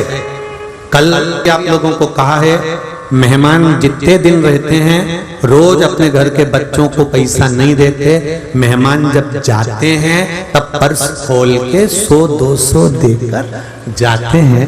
तो भगवान शंकर का संवाद कर रहा है। पार्वती जी ने एक प्रश्न शिव जी के सामने रखा कि मेरी प्राप्ति आपको, आपकी प्राप्ति मुझे हुई है, उस प्राप्ति का केंद्र बिंदु क्या है, उस प्राप्ति का मूल तत्व क्या है, क्या है उस प्राप्ति का मूल तत्व? शिव जी ने कहा, पार्वती आपको तप करते करते, साधना करते करते कई वर्ष बीत गए थे, पर आपको मेरी प्राप्ति नहीं हुई। जैसे संसार का मनुष्य रोज मंदिर जाता है, रोज आराधना करता है, रोज जल चढ़ाता है, रोज प्रतिदिन मेरा स्मरण करता है, उच्चारण करता है, मंदिर में जाकर बैठ भी जाता है, तीर्थ भी चले जाता है, गंगा का स्नान भी कर लेता है, गोदावरी नहा भी लेता है, पर पार्वती उसके चित्त वृत्ति में मैं समाहित नहीं हो पाता, क्योंकि वो हृदय से मेरा स्मरण नहीं कर पाता। आपको कथा के क्रम में पहले भी कहा, आज फिर कहते हैं कि एक बात का स्मरण आपको रहे कि आप मंदिर में जा रहे हो नहीं जा रहे हो, आप जल चढ़ा रहे हो नहीं चढ़ा रहे हो, आप भगवान का भजन कर रहे हो नहीं कर रहे हो, उससे भगवान को मतलब नहीं है। भगवान का मूल स्मरण है, आप भगवान का हृदय लगाए हैं कि नहीं लगाया, दिल परमात्मा से लगाया कि नहीं लगाया, मन भगवान से लगा कि नहीं लगा।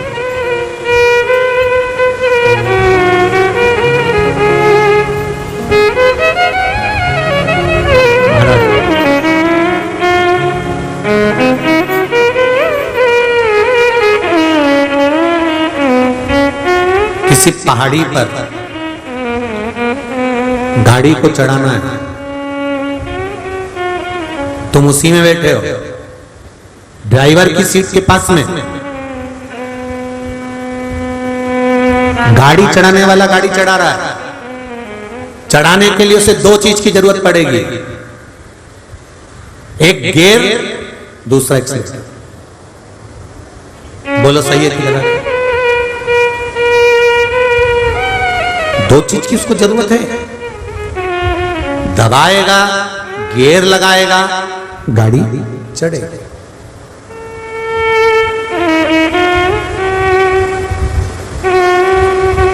अब गाड़ी चढ़ाने में उसको एक्सीलेटर की जरूरत पड़ रही है, गाड़ी चढ़ाने में उसको गियर की जरूरत पड़ रही है, पर ऊपर पहुंच गया और पहुंचने के बाद गाड़ी को नीचे लाने के लिए ना एक्सीलेटर की जरूरत है ना गियर की जरूरत है, बस छोड़ दो, नीचे अपने आप आ जाएगी। चढ़ाने के लिए गियर भी चाहिए और एक्सीलेटर भी चाहिए, दमदारी से दबाना पड़ेगा, गियर लगाना पड़ेगा, ध्यान रखना पड़ेगा, तब गाड़ी ऊंचाई पर चढ़ सकती है। शिव पुराण कह रही है ये शरीर गियर है और ये मन एक्सीलेटर है, इसको परमात्मा के चरणों में दबा दो, ये निश्चित है कि ऊंचाई तक पहुंचा जाए। दबेगा तो ही चढ़ेगा, थोड़ा दबाना पड़ेगा, थोड़ा लगाना पड़ेगा। शरीर केवल ये नहीं कि मंदिर में शरीर लेकर पहुंच गए, हम भगवान की सेवा कर रहे हैं, हम भगवान की झाड़ू लगा रहे हैं, हम भगवान का पोछा लगा रहे हैं, हम भगवान के मंदिर में जल चढ़ा रहे हैं, हम भगवान के बर्तन मांज रहे हैं, हम भगवान के मंदिर में सेवा करो, सेवा पर मना नहीं है। झाड़ू भी लगाओ मना नहीं है, बुआरी भी लगाओ मना नहीं है, पर सेवा करते समय तुम्हारा दिल, तुम्हारा मन, तुम्हारी चित्त, तुम्हारी वृत्ति परमात्मा में होना चाहिए। वहां तुम्हारे मन में यह नहीं आना चाहिए कि मैंने भगवान से एक सामान मांगा था इसलिए मैं झाड़ू लगा रही हूं तो भगवान मुझे वो सामान देगा। नहीं, एक बार भगवान से कह दो कि बाबा मेरे मन की अभिलाषा ये है और मैंने आपके भरोसे पर छोड़ रखा है, बाबा बस कृपा करना, मैं तेरे भरोसे पर हूं, तू मुझे संभाल लेना। और बाबा के मंदिर की सेवा, चाकरी, बुआरी आप लगाते रहो, उसका क्रम बुझ जानेगा, वो देना होगा दे देगा, उसके हाथ में। भोलेनाथ दया करना, मैं तेरे भरोसे, बाबा मैं तेरे सहारे पर, तेरे बल पर जी रही, मेरी सामर्थ्यता नहीं, मेरी औकात नहीं कि मैं कुछ कर सकूं, बाबा मैं तेरे भरोसे। पार्वती कई वर्ष तक आपने तप करा पर मैं आपको नहीं मिला, तब देव ऋषि नारद ने आपको हरतालिका व्रत का महत्व समझाया। आप अपनी सहेली के साथ एक गुफा में प्रवेश कर गई, वहां बैठकर बालू रेत का शिवलिंग का निर्माण करा, पूजन करी, और उस दिन तुमने कुछ भी ग्रहण नहीं करा। बेलपत्र खाती थी वो भी तुमने छोड़ दिया, जल पीती थी वो भी तुमने छोड़ दिया, कंदमूल फल कुछ भी तुमने नहीं पाया। एक नासिका से श्वास लेना, दूसरी नासिका से छोड़ देना, ये भी बंद कर कर एक ही नासिका से श्वास लेकर एक ही नासिका से छोड़ना, ये क्रम तुमने चालू कर दिया। अब ध्यान दीजिएगा जरा सा, हम आपसे ये नहीं कह रहे कि आप भी हरतालिका तीज के व्रत में एक नासिका से श्वास लो और एक ही से छोड़ो, ऐसा मत कर लेना, नहीं तो ऊपर ही छोड़ो।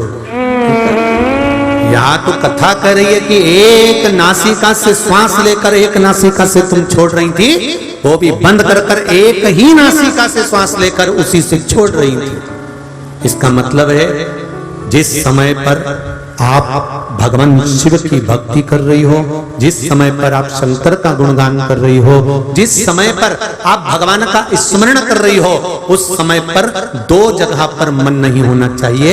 एक नासिका के छिद्र से श्वास लेना और उसी से छोड़ना, मतलब एक पर आश्रित होकर अपनी जिंदगी को जीना, तो भगवान उसको साथ देता है। भगवान हम आपसे ये नहीं कह रहे कि आप भी हरतालिका तीज के व्रत में एक नासिका से श्वास लो और एक ही से छोड़ो, ऐसा मत कर लेना, नहीं तो ऊपर ही छोड़ो।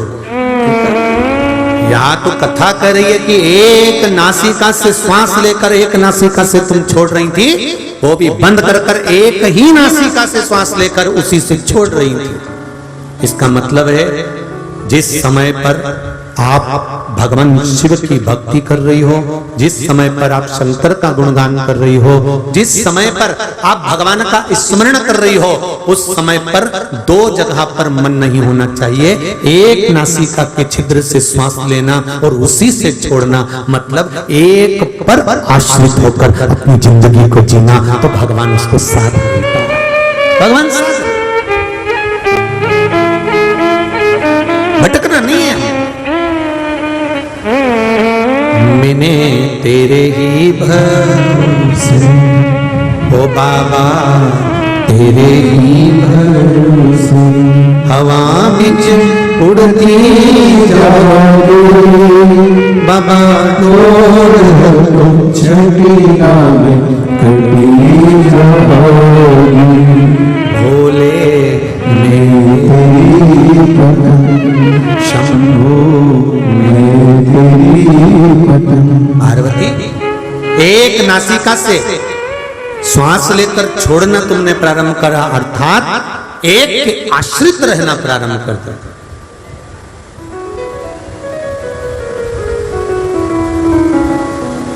सबसे बड़ा दोष है शिव महापुराण में, एक दोष बताया है, शिव की निंदा सुनना, शिव की निंदा करना, शिव भक्त की निंदा करना और शिव भक्त की निंदा सुनना। दुनिया का कितना भी पुण्य इकट्ठा कर लो, अच्छे अच्छे वेद और शास्त्र पढ़ लो, अच्छे अच्छे पुराणे पढ़ लो, कितने बड़े भी विद्वान से विद्वान तुम बन जाओ, कितने बड़े भी प्रचंड तुम विद्वान से विद्वान बन जाओ, और कितनी बड़ी भक्ति तुम धारण कर लो, शिव पुराण कहती है, शंकर भगवान की उमा संहिता कहती है, शिव महापुराण वर्णन करती है कि शंकर की निंदा करने वाला, शंकर की निंदा सुनने वाला, शिव भक्त की निंदा करने वाला, शिव भक्त की निंदा सुनने वाला, ये कितना भी पुण्य कर ले और कितना भी गौदान, अन्नदान, वस्त्रदान, स्वर्णदान, मुद्रा दान, कन्यादान जितना कर सकता है कर ले, उसके बाद भी इसको 94 तरह के नरकों में भुगतना ही पड़ता है। ये कितना भी दान कर ले, कितना भी बन सके शिव निंदा से दूर। कोई अगर कुछ बोल रहा है, कोई कुछ कह रहा है, आपके मोबाइल पर मैसेज आ गया, फेसबुक पर कोई मैसेज आ गया शंकर की निंदा का, शिव भक्त की निंदा का, शंकर के उपासक निंदा का, शंकर की कथा निंदा का, आप उस पर कोई कमेंट्स मत करो, और करना है तो सही जवाब दे दो फिर कि ये सिद्ध कर दे कि तू की औलाद है, पहले ये सिद्ध करो। साधारणता नहीं हो सकती। शंकर भगवान की निंदा भगवान विष्णु ने सुनी थी जब देव ऋषि नारद ने जाकर कहा, महाराज जिस कामदेव को शंकर भगवान नहीं जीत पाए, उस कामदेव को देव ऋषि नारद ने जीता है। केवल एक शब्द भगवान विष्णु ने सुन लिया था और भगवान विष्णु की आंख से जल झलक गया। लक्ष्मी जी आकर खड़ी हो गई, नारायण आप रो रहे हो? आज त्रिलोकी का नाथ, आज भगवान विष्णु लक्ष्मी के स्वामी, जगत के पालनहार आज रो रहे हैं। भगवान कहते हैं, लक्ष्मी आज मुझे रोना पड़ रहा है क्योंकि इन कानों ने शंकर जी की निंदा सुन ली है। लक्ष्मी जी बोलती हैं, तो इससे होगा क्या होगा? लक्ष्मी तू नहीं जानती, शंकर की निंदा सुनी है इसलिए मुझे पशु की योनि में जाना पड़ेगा, या मेरा सिर कटकर पशु का सिर लगेगा।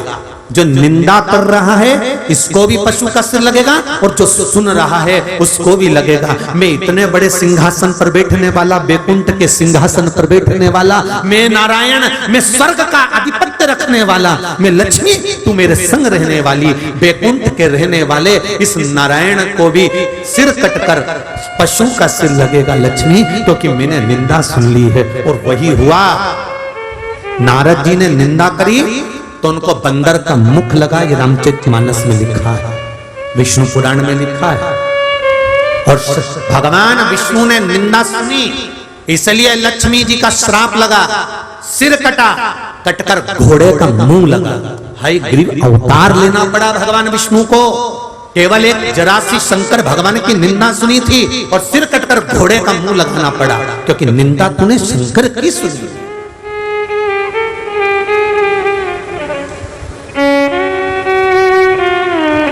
जवाब दो। हम शंकर की निंदा सुनते नहीं है, पुराण की निंदा सुनते नहीं है, पुराण की निंदा हम करते नहीं है, शिव की निंदा हम करते नहीं है। आज तो कर दिया, आपको बन सके तो रहो, नहीं तो वहां से हटते चले जाओ। जो निंदा करता है उसके पास बैठना ही नहीं, उठो वहां चल दो। कोई के शंकर जी के पुराण में क्या है, शिव पुराण में क्या रखा है, जल चढ़ाने से क्या होगा, ये करने नहीं। आपका विश्वास नहीं, आप बिल्कुल मत करिए। पर जिसका विश्वास है वो दिल से अगर करता है तो ये शिव पुराण कर रही है कि डायलिसिस जिसका हफ्ते में 2 बार हो रहा था, बाबा ने उसको सही कर कौन कर सकता है। जहां डॉक्टर भी हार जाते हैं तब वो शंकर, डॉक्टर भी एक बार कह देते हैं अब मेरे हाथ में नहीं, अब उसके हाथ में है। तो डॉक्टर को भी मालूम है कि एक डॉक्टर और बैठा है जो कुछ कर सकता है, कुछ करेगा, ये निश्चित है।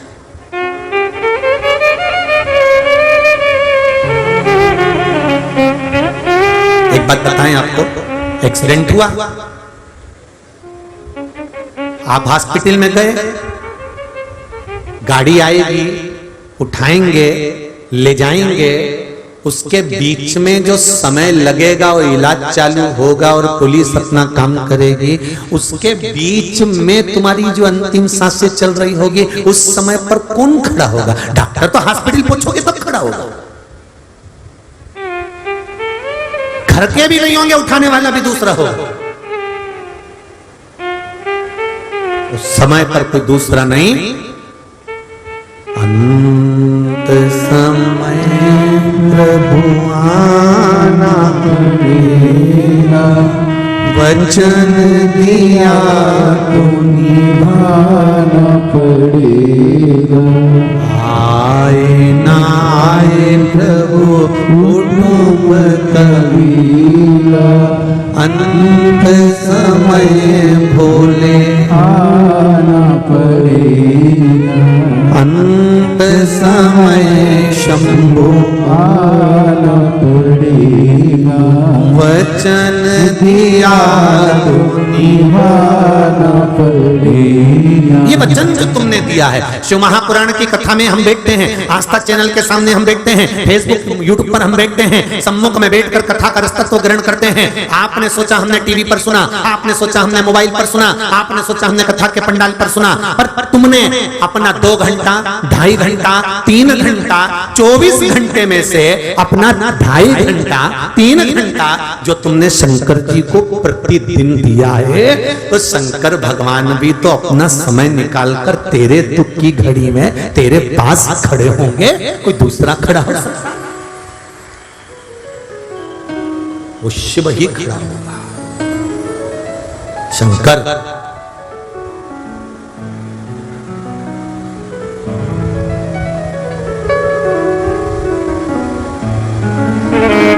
शिव के सिवा कौन? आप जो धर्म कर रहे हैं, आप जो पुण्य कर रहे हैं, ये सब कल कथा पूरी होगी, सब अपने घर चले जाएंगे। हिंगोली वालों, फिर वापस मंडी चालू हो जाएगी, और ये हाट, ये बाजार बंद। जो बाजार 7 दिन से चल रहा है, बाहर जितनी दुकानें लगी है ना, सब झोले में। अभी कितना फैला रहा दिख रहा है, कितनी सुंदर सुंदर सजी है, कितनी माला टांग रखी है, कितनी कंठी टांग रखी है, कितना अच्छा बैनर पोस्टर सब लगा रखा है। दुकान चलाने वाले ने क्या दुकान सजाई है, और जाएगा तब एक झोले में भरका अहंकार ले जाएगा। बस उस दुकान से हमको सीखना है कि जब हमारा जन्म होता है, जन्म के बाद हमारी दुकानदारी चालू हो जाती है। परिवार में बच्चों को पालना है, कुटुंब में रहना है, पत्नी, बच्चे, माता पिता, कुटुंब, कबीला, गाड़ी, बंगला, जमीन, जायदाद, दुकान, व्यापार खूब करा, और सारी दुकान जमाई, और आखिरी में फिर जैसे ही बंद हुई तो एक झोले में भरा, ऐसे ही सफेद कपड़े में बांधा, ले गए, आग लगा दी, और दुकान का सामान एक लोटे में भर के गंगा जी ले गए, छोड़िया। दुकान सबकी बंद, फिर कोई दुकान लगाएगा, फिर चालू हो जाएगा, जिंदगी ऐसी चलती रहना। राम नाम को हाट भरायो, घर जाने की बात। आज 6ठे दिन की कथा हो गई, कल सबको जल्दी होगी घर जाने की। 7 दिन का बाजार था, हो गया हाट। हमारे यहाँ हाट कहते बाजार, हाट बाजार। राम नाम को हाट भरायो, घर जाने की बाट, बाट मतलब इंतजार, घर जाने की बाट, धीरे धीरे चलना रे भैया, होले होले चलना रे भैया, मेरा भोला देखे बाट, ऐसो कोई नहीं है, या हीरा को परखइयो राम कोई नहीं है। हीरा का प्रदान होना बहुत कठिन है, भगवान को समझने वाला बहुत कठिन है, माता पिता को जानने वाला बहुत कठिन है, गुरु को जानने वाला बहुत कठिन है। जब यह कथा पूरी हो जाएगी, हीरा के जो परखैया थे वो बैठ गए, तिजोरी का माल उन्होंने लूट लिया। कथा हिंगोली में फिर योग लगे ना लगे, कब कौन आ रहा है, आज लाखों लाखों लोग यहाँ आए, पूरे हिंगोली वासियों ने जो सेवा करी, ये 50 जगह जाकर बताएंगे कि हम हिंगोली गए, हम हिंगोली गए थे। एक कोई डॉक्टर अखिल जी अग्रवाल हैं, लक्ष्मी लाइफ केयर हॉस्पिटल वाले, इन्होंने जो कहीं गर्मी के कारण किसी कारणवश कोई को तकलीफ हो गई तो कम से कम 800 से 900 पेशेंटों का फ्री जांच इलाज सब करा, उसके लिए भी धन्यवाद है महाराज। और बहुत सारी कितनी संस्थाएं, विश्व हिंदू परिषद, बजरंग दल, RSS, हिंदू उत्सव समिति, कहीं नवदुर्गा मंदिर समिति, कहीं गणेश जी की समिति, कहीं कोई समिति, कितनी कितनी लगी है। प्रत्यक्ष आप प्रत्यक्ष रूप में ना जाने कितने लोग सेवा कर रहे हैं। बता रहे थे मेरे को कोई वकील साहब है, वो भी उनकी पूरी टीम लगी हुई है, पूरी टीम महाराज। उनका नाम तो मेरे को स्मरण में नहीं है, पर मेरे को बता रहे थे अग्रवाल जी के बच्चे, मनीष साकरे, मनीष जी साकरे जी, उनके वकील साहब कह रहे थे उनकी पूरी टीम लगी हुई है गुरु जी, और सुबह से लेकर रात तक और रात से लेकर सुबह तक का क्रम चालू रहता है। एक बार जोरदार ताली हो जाए पूरी कार्यकर्ताओं को, बहुत बहुत धन्यवाद। धन्य है, ऐसे वकीलों को भी धन्यवाद दूंगा जिन्होंने अपने जीवन की सार्थक आनंद पाया है महाराज। कोई सहजता नहीं, धन वैभव प्रतिष्ठा, कौन के पास में कितना धन है किसी को मतलब नहीं है, आपके पास में कितने लाख की गाड़ी है किसी को मतलब नहीं है, आपने कितने रुपए का पानी पिलाया और उस पानी का क्या पुण्य होगा ये मालूम पड़ेगा बाद में। अब नहीं, 3 महीने में सब बाबा दे देगा हिस्सा, ये तो आपके फल का। क्या खाया, ऐसो कोई नहीं रे, या हीरा को परखइयो राम कोई नहीं रे। कौन परखेगा, कौन जानेगा। समय की अवस्था में जो समझ गया, जो जान गया कि क्या है शिव पुराण, उसने जान लिया। वो निंदा से परे हो गया, उसे कोई मतलब नहीं। कौन क्या बोल रहा है, कौन क्या लिख रहा है, कौन क्या बोल रहा है, उसे कोई मतलब नहीं। उसने प्रतिदिन एक ही बात कही, शिव चर्चा, शिव कथा आनंद देने वाली है, आज पूरे सनातनियों को जोड़ने वाली है, हिंदू सनातन धर्म को अग्रण्य पहुंचाने वाली है। बच्चा बच्चा एक लोटा जल मंदिर में लेकर जा रहा है तो कलयुग नहीं शिव युग आ गया, ये उनको मालूम पड़ गया कि शंकर है, शिव को जान गया।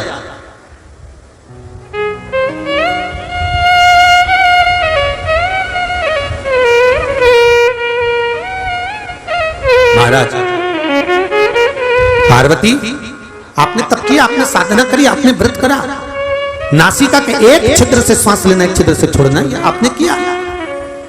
एक के बल पर जीना प्रारंभ किया कि अब तारेगा तो वो तारेगा। बहुत भटक लिए हम, बहुत भटक लिए, सारी दुनिया में घूमकर आ गए, और जो सुख शिव चरणारविंद में है वो कहीं नहीं मिलेगा, जो भगवान के चरणों में है वो कहीं नहीं मिलेगा। वो जानता है, उसको मालूम, लग जाओ आराधना। पार्वती, तुमने गुफा में बैठकर मेरी आराधना करी, उस समय पर सभी चीजों से तुम वंचित रही, ना तुम निंदा में लगी, ना तुम्हारे मुख से कोई अपशब्द निकला, ना तुम्हारे मुख से शंकर के लिए कोई शब्द निकला। आप अपनी भक्ति करिए, स्मरण करिए। पार्वती, आपने रात्रि के पहर में मेरी आराधना करी, पूजन करी, स्मरण करा। ब्रह्म मुहूर्त में मेरे शिवलिंग का पूजन कर कर तुमने विसर्जन करा। पार्वती, उसी के फल से तुम्हारे पिताजी हिमालय राज तुम्हें ढूंढते हुए उस गुफा में पहुंच गए, तुमको लेकर तुम्हारे घर चले गए और फिर आपका और मेरा विवाह पक्का हुआ।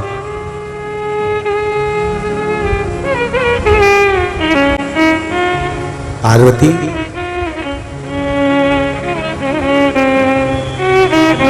दवाई खाने के बाद भी डॉक्टर बोलता है कम से कम 7 दिन तो ऑब्जर्वेशन में रखना पड़ेगा, देखना पड़ेगा।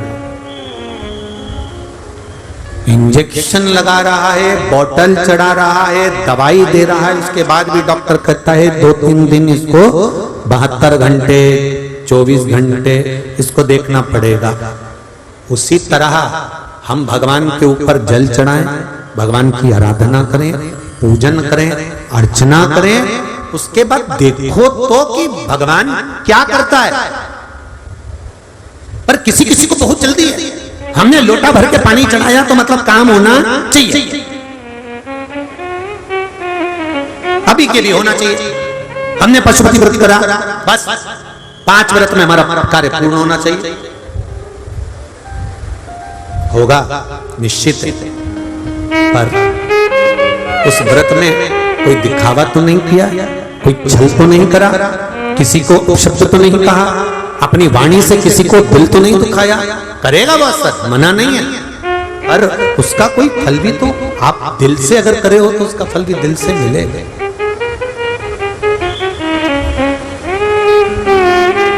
प्राप्त हो। जब भी जन्म मिलेगा सेवा करेंगे, कहते तुमसे बाबा शरण रहेंगे, देना साथ हमारा बाबा बन के तुम साथ, बोले तेरे नाम से गुजारा गुजारा। भगवान शिव की भक्ति। पार्वती घर पर पहुंची, हिमालय राज ने जाकर देव ऋषि नारद से कहा, नारद जी ने देवताओं से कहकर कामदेव की समाधि तोड़वाई, मेरी तप साधना भंग करवाई और तब मेरा और आपका मंगल विवाह हुआ।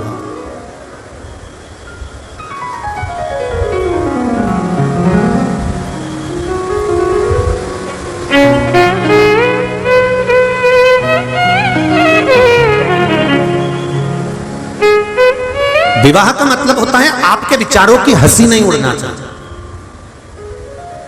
आपके माता पिता ने जो संबंध जमाया है, आपके माता पिता ने जो संबंध बनाया है, उसकी हंसी नहीं उड़ना चाहिए। यहाँ कितने लोग बैठे हैं जिनके घर में बेटियों ने जन्म लिया, जरा हाथ उठाइए। जिनके घर में बेटी हो वो हाथ उठा दीजिए। सबके घर में है, रखिए। एक बेटी के बाप से पूछना, बेटी की माता से पूछना, जिस दिन बेटी का जन्म लेती है उसके 15 से 20 दिन के अंदर माता पिता बेटी का कुछ पैसा बैंक में जमा कर देते हैं, जिससे इसकी एक एफडी करा देंगे तो इसकी एजुकेशन अच्छी हो जाएगी। बोलो सही है गलत है? या थोड़ा पैसा 2-2 रुपए माता पिता उसका जमा करना प्रारंभ कर देते हैं। बोलो करते कि नहीं करते? थोड़ा थोड़ा। अब मेरे घर में बेटी आ गई है, इसकी पढ़ाई भी कराना है, उसकी एजुकेशन भी है, उसका ये काम भी है, तो थोड़ा थोड़ा पैसा हम उसको जमा करते जाएं। 2-2 रुपए हर माता पिता अपनी बेटी के लिए थोड़ा थोड़ा जमा करते जाते हैं। ये बेटी को भी मालूम है कि मेरे माँ बाप ने मेरे लिए 2-2 रुपए जमा करे हैं, पूंजी जमा करी है, जिससे मेरी शादी अच्छी हो जाए, मेरा परिवार अच्छा मिल जाए, मेरा घर अच्छा मिल जाए और मेरा सब कार्य अच्छा हो। मेरे माता पिता ने कितनी आस लगाई कि बचपन से अभी तक 2-2 रुपए जमा कर मेरी शादी की व्यवस्था करी है। अब वो माता पिता इतने सोच कर, इतने विचार कर 2-2 रुपए जोड़ते रहे और मालूम पड़े बेटी माता और पिता के विचारों पर पानी फेर दे और किसी अन्य लड़के को पसंद कर उससे विवाह कर ले, जो 2-2 रुपए माता पिता ने जोड़े हैं वो बद्दुआ नहीं देंगे माता पिता। पर शिव महापुराण की कथा कहती है, जिस माता पिता ने तेरे जन्म से आस लगा ली थी ऐसी शादी करेंगे, ऐसा पढ़ाएंगे, मेरी बेटी को डॉक्टर बनाऊंगी, मेरी बेटी को इंजीनियर बनाऊंगी, मेरी बेटी को सीए बनाऊंगी, मेरी बेटी को डॉक्टर, कलेक्टर, एसपी, डीएसपी ये बनाऊंगी, मेरी बेटी को जज बनाऊंगी। जिस माता पिता ने 2-2 रुपए जोड़कर विचार कर तेरे लिए सोच कर मर गए, सोच कर उन्होंने जिंदगी निकाल दी, वो माता पिता के अरमानों पर जो बेटी गलत लड़के से विवाह कर शादी कर लेती है, उसकी जिंदगी में एक समय ऐसा आता है कि वो 2-2 रुपए से भी मोहताज हो जाती है, ये निश्चित है। फिर चाहे किसी भी महाराज के पास चले जाना, अरे महाराज हम बड़े दुखी हैं, हमारी पत्रिका देखकर बताओ कि कारण क्या है। तो महाराज नहीं कहेंगे कि तुमने लव मैरिज शादी कर ली, महाराज नहीं कहेंगे कि तुमने कोर्ट मैरिज शादी कर ली।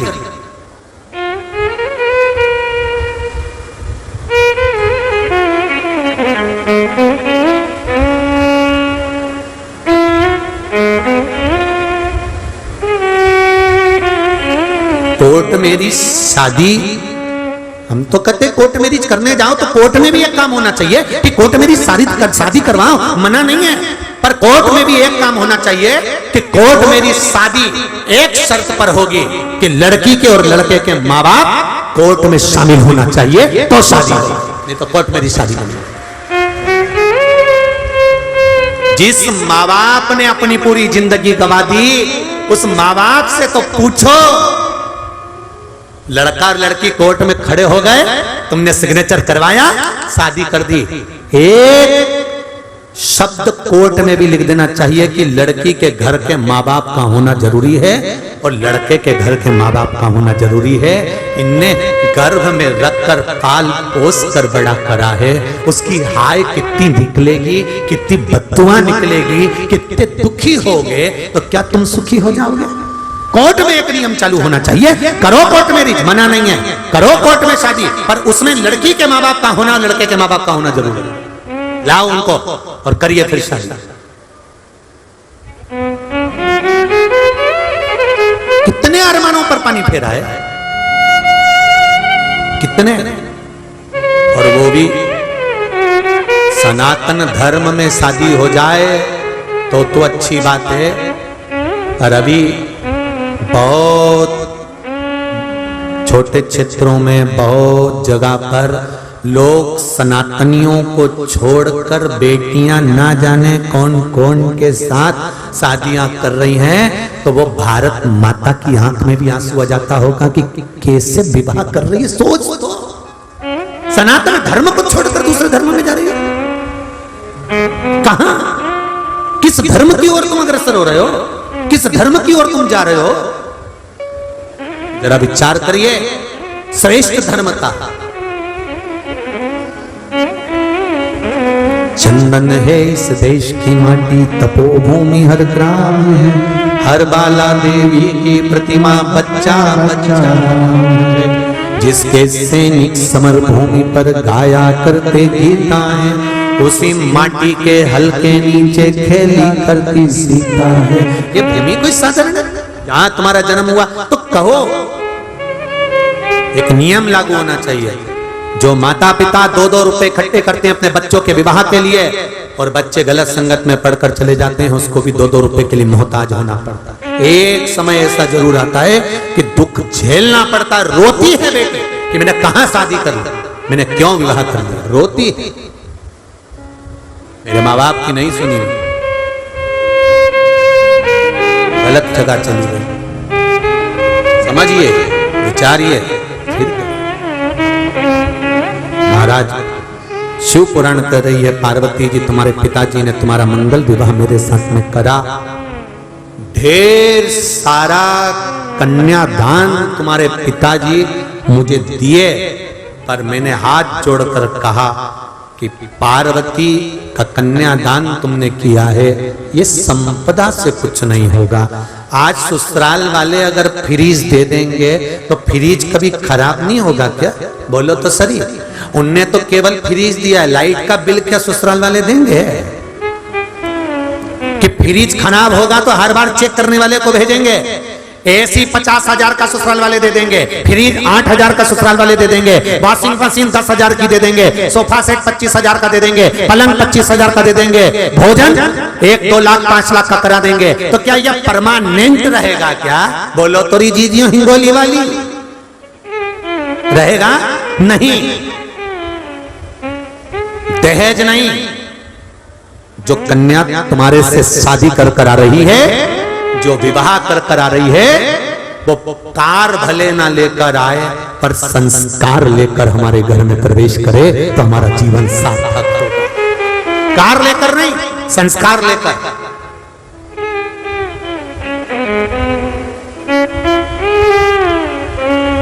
संस्कार लेकर वो हमारे घर में प्रवेश करे, सुख आएगा, जीवन का एक आनंद अपने आप समाहित होगा।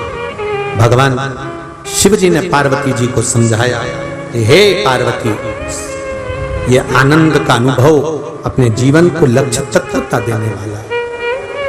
समय आया, पार्वती मैं तुम्हें प्राप्त हुआ हूं, यह हरतालिका तीज के व्रत का फल है। शिव जी कहते हैं, पार्वती, जो नारी हरतालिका तीज के व्रत का स्मरण करती है, फुलेरा जो बांधा जाता है उसमें 5 माला से ज्यादा माला लटकना चाहिए, 5 से कम नहीं। कितनी? जैसे माला जो लटकाते हो वो 5 से ज्यादा होना चाहिए। 5 तो जया, विषहरा, शामलीबारी, दौतली, देव, इससे अधिक होगी चलेगा, पर इससे कम फुलेरे के अंदर माला नहीं होना चाहिए महाराज। दूसरा, फुलेरा जहां हरतालिका व्रत हो वहीं पर बांधा जाता है। हरतालिका तीज का व्रत एक ऐसा व्रत होता है जो मरते दम तक रहता है। इस व्रत को छोड़ा नहीं जाता। ये नहीं किसी और वाले गुरुजी ने कहा और अपन ने एक बार कर लिया और अगली बार वो व्रत गायब हो गया, ऐसा नहीं होता। हरतालिका तीज अखंड सौभाग्य के लिए, वंश वृद्धि के लिए, कार्य सिद्धि के लिए और कुंवारी कन्याएं उत्तम वर प्राप्ति के लिए, आनंद सुख के लिए करती हैं। ऐसा नहीं है कि केवल स्त्री ही करती है। जब नारी किसी कारणवश व्रत नहीं कर पाती तो पुरुष इस व्रत को धारण करते हैं। हरतालिका तीज रहेगी, आप सब अपने हृदय से, मन से इस व्रत को कर कर अपने जीवन को सार्थक बनाइएगा। जो करते हैं, कितने लोग करते हो? जरा हाथ उठाइए। हरतालिका तीज इतने सारे करते हो? अरे वाह वाह, कर लो, प्रणाम प्रणाम, आपको बहुत बहुत नमन करता हूं, बहुत बहुत सारा। फुलेरा बांधते हो? नहीं, अब की बार बांधना। मंदिर में करते हो तो मंदिर में, घर में करते हो तो घर में। फुलेरा वंश की वृद्धि करता है, फुलेरा अखंड सौभाग्य देता है, फुलेरा मन की कामना को पूर्ण करता है। जो बेटियां जिनका विवाह नहीं हो रहा हो या बेटे जिनका विवाह नहीं हो रहा हो, वो 7 स्थान पर कहीं फुलेरा बंधा हो तो फोन लगाकर पूछना कहां बंधा है, वहां का दर्शन करना। एक फूल में हल्दी कुंकू लगाकर शिव जी को चढ़ाकर फिर वहां से जाना। 7 स्थान के फुलेरे का दर्शन अवश्य करिएगा। जो व्रत नहीं करते हैं उनसे निवेदन है, कहीं हरतालिका हो रही हो तो वहां बैठकर अगर भजन हो रहे हो तो थोड़ी देर भजन गाने चले जाना। अपने मोहल्ले में, कॉलोनी में, सोसाइटी में कहीं हरतालिका तीज का व्रत हो रहा हो तो 2-4 मिनट जाकर दर्शन जरूर करना, जिससे भोलेनाथ आपका अखंड सौभाग्य करे और आपके मन की कामना पूर्ण करे। बाबा सब कार्य सफल करे। जो किसी रोगवश हैं, कोई बीमारी वश है, तो फुलेरे का दर्शन अगर मंदिर में करते हैं तो बेलपत्र अवश्य समर्पित करें। या कोई बड़ी बीमारी से ग्रसित हैं तो 7 वृक्ष की पत्ती, कोई भी 7 वृक्ष हो उसकी पत्ती तोड़कर हरतालिका तीज के दिन भगवान शंकर को अवश्य समर्पित करें। महाराज शिव हरतालिका तीज महापुराण की कथा का 6ठा दिवस भगवान गणेश जी का विवाह रिद्धि सिद्धि के साथ हो रहा है। भगवान पधार रहे हैं।